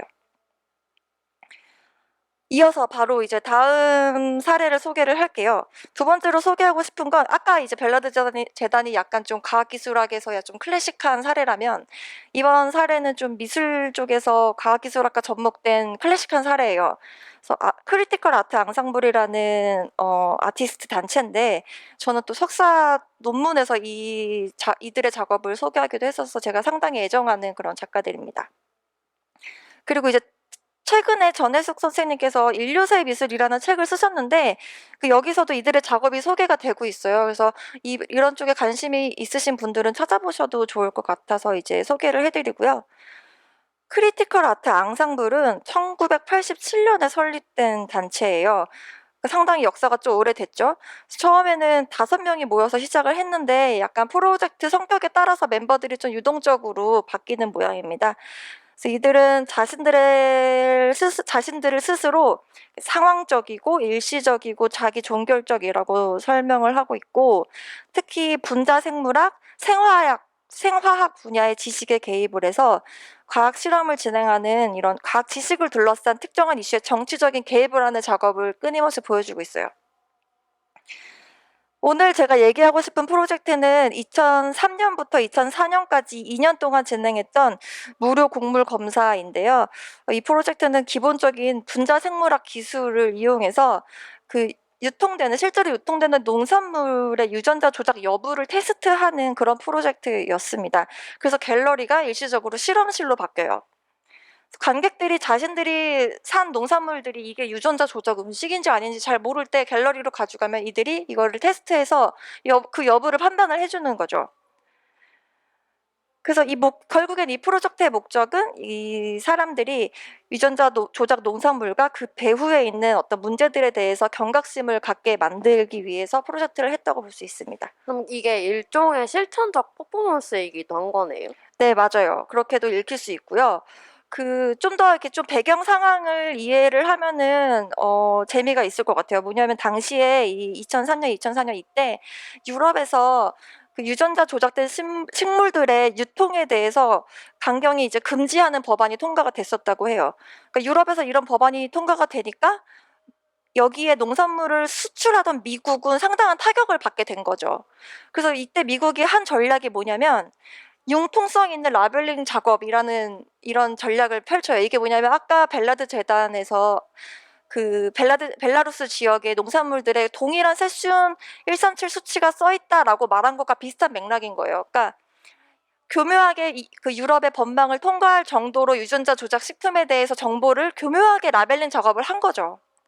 이러한 상황을 이제 크리티컬 아트 앙상블이 알려야겠다고 생각이 들어서 유럽의 곳곳의 도시에서 갤러리의 실험실을 만든 거고요. 그래서 이를 통해서 유전자 조작 농산물에 대해서 사람들이 뭐 하더라 하는 그런 가짜 정보, 그런 지식이 아니라 직접 그것을 눈으로 확인할 수 있는 간단한 실험을 하도록 한 거죠. 그래서 소비자들이 스스로 자신들의 먹거리에 대해 대화할 수 있는 장을 열도록 한 거죠. 여기 PPT에 보이듯이 이들은 이 프로젝트에 대해서 크리티컬 아트 앙상블은 스스로 이렇게 말해요. 시나 판타지, 오해의 소지가 있는 추측, 허위 정보 등의 공공 영역에 가득합니다. 이런 의사소통 장애의 이유 중 하나는 과학적 과정들이 절대로 대중에게 공개되지 않은 채로 그저 기적의 상품들이 등장하기 때문입니다. 예, 이런 식으로 이 프로젝트를 포함해서 크리티컬 아트 앙상블은 과학기술을 접목한 다양한 예술 프로젝트를 10년 이상 지속을 해왔어요. 세 번째로 소개하고 싶은 사례는 페럴 아틀라스라는 프로젝트입니다. 이 프로젝트의 이제 공동 큐레이터 이름을 가만히 보니까 익숙한 이름이 있어요. 애나칭이라는 이름이 있는데 그 세상 끝의 버섯이라고 아마 곧 한국에도 번역이 돼서 나올 책을 지은 분이에요. 이분이 이 프로젝트의 공동 큐레이터로 참여를 하고 있더라고요. 이 책에서 애나칭은 그 인간에 의해 폐허가 된 그런 지역에서 생존하고 있는 송이버섯을 이야기를 한 바 있어요. 그래서 우리 다 자본주의에 포섭됐어 이렇게 생각을 하는데 송이가 그렇지 않은 어떤 비자본주의적인 그런 생존을 보여주고 있거든요. 그래서 그 송이버섯이라는 하나의 개체를 그것과 둘러싼 어떤 맥락이나 환경과 함께 이야기하는 스토리텔링을 보여준 그런 책이에요. 요런 것과 동일성 상에서 이 페럴 아틀라스의 활동도 이야기가 될 수 있을 것 같은데요. 왜냐면 이 페럴 아틀라스에는 인간이 만든 댐이나 굴착 장치, 산업적 공원과 같은 그런 인공적인 인프라 구조물들에 의해서 영향을 물론 받았지만 그러나 결국 통제받지 않은 초월해서 성장하고 퍼져나간 그런 생태계를 얘기하는 프로젝트거든요. 그러니까 생태계를 볼 때 식물, 동물 이렇게 하나의 개체만 보는 게 아니라 그것과 함께하는 인공적인 구조물을 함께 보는 그런 프로젝트라고 볼 수 있고요. 그래서 여기에는 과학자, 인문학자, 미술가 등으로 이루어진 79명의 현장 리포터들이 함께하고 있다고 해요. 그래서 이들은 이것을 이런 풀려난 생태계가 인간의 인프라 구조와 만들어낸 결과를 인류세라고 주장을 하고 있고요. 근데 피럴이라는 것을 풀려난이라고 이제 보통 번역을 하는데 왜 그러냐면 피럴을 사전에서 검색을 하면 피럴 캣츠가 이제 뭐 그 예문으로 나와요. 그러니까 집에서 잘 키우던 고양이가 어느 날 집을 나가가지고 그 길고양이들이랑 이제 야생에서 잘 사는 그런 고양이들을 피럴하다라고 말을 하거든요. 그래서 이제 풀려난이라고 이제 한국어로는 번역을 하는 모양이에요. 그래서 미술가들이 협업 방식으로 실행하고 있는 이런 활동들은 이제 제국주의적이고 산업적인 폐허의 증거만 모으는 게 아니고 그 인류세를 분석하고 이해하는 새로운 방법을 제공하고 있다는 점에서 제가 보기엔 상당히 훌륭한 프로젝트라고 생각을 하고 사실 저도 이제 박사 논문으로 생태통로라는 것을 보고 있는데 그 인간이 만든 대표적인 인프라 구조물이 도로잖아요. 그 도로로 인해 야생 동물들의 서식지가 파괴되고 단절되고 그때 이거를 복원하기 위해서 또 인공적으로 다시 만드는 구조물이 생태통로인데 근데 저는 이 생태통로를 STS의 관점에서 분석함과 더불어서 뭔가 이렇게 이 인프라의 영향을 받으면서도 통제받지 않은 채로 생존하고 있는 그런 생태계를 함께 보는 스토리텔링을 하고 싶다는 생각이 있거든요. 그래서 저에게는 이 피럴 아틀라스 프로젝트가 되게 애정 있게 관심 있게 보고 있는 그런 프로젝트라서 함께 공유하고 싶었어요. 마지막으로 사실 이렇게 제가 시간이 없으면 끊어라 이런 그 제안을 받았기 때문에 네, 마지막까지 하겠습니다. 그 마지막으로 해양동물생태보전연구소라는 활동을 꼭 소개를 하고 싶어요. 왜냐하면 지금까지 얘기한 거랑은 좀 성격이 다르거든요. 동물 행동을 연구하는 과학 연구의 사례예요.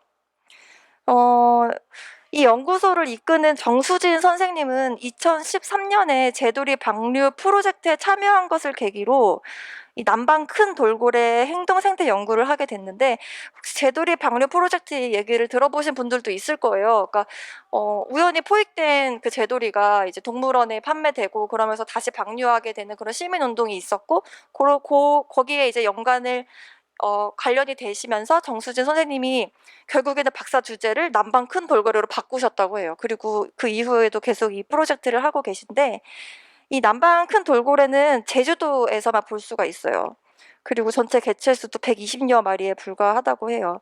그래서 이 정수진 선생님은 이 연구소 활동을 통해 과학이 사람들로 하여금 이 보전이 필요한 생물들에 대한 호기심을 충족시키고 또 올바른 방식으로 관심을 가질 수 있도록 도울 수 있길 바란다고 이제 말을 하더라고요. 근데 왜냐면은 이렇게 한국의 기초과학은 이런 동물 행동을 연구하는 이런 과학은 타 분야 비교해서 좀 상대적으로 지원 규모나 지원 기간도 되게 제한적이에요.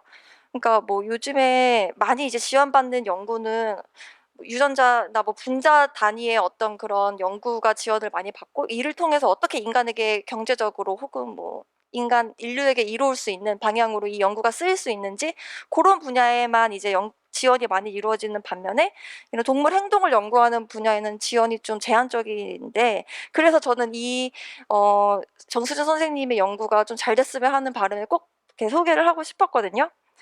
그래서 이 단체는 인간이라는 동물은 인간 또한 동물이잖아요. 이 자연계에서 어떤 위치에 놓여 있는지 또 지구상의 다른 생물종들과 어떤 관계를 맺으며 살아갈 수 있는지를 아는 것이 이 연구 목표라고 하고 그래서 과학 문화 확산을 위해서 다양한 지역 강연을 프로그램을 하고 있어요.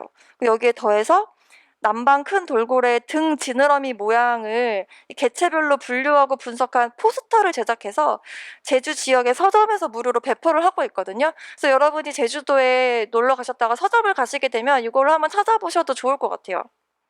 그래서 제주도에만 사는 이 남방 큰 돌고래가 저마다 다른 등 지느러미 모양을 하고 있다는 것을 지역 주민에게 알리고 그리고 이 등 지느러미가 다른 이유는 또 인위적인 원인이 있다고 해요. 그래서 이런 등 지느러미 형태가 특정하게 변형된 사유에 대해서도 이제 지역 주민들과 공유를 하면서 서로의 관계를 이제 다시 생각할 수 있도록 하는 거죠.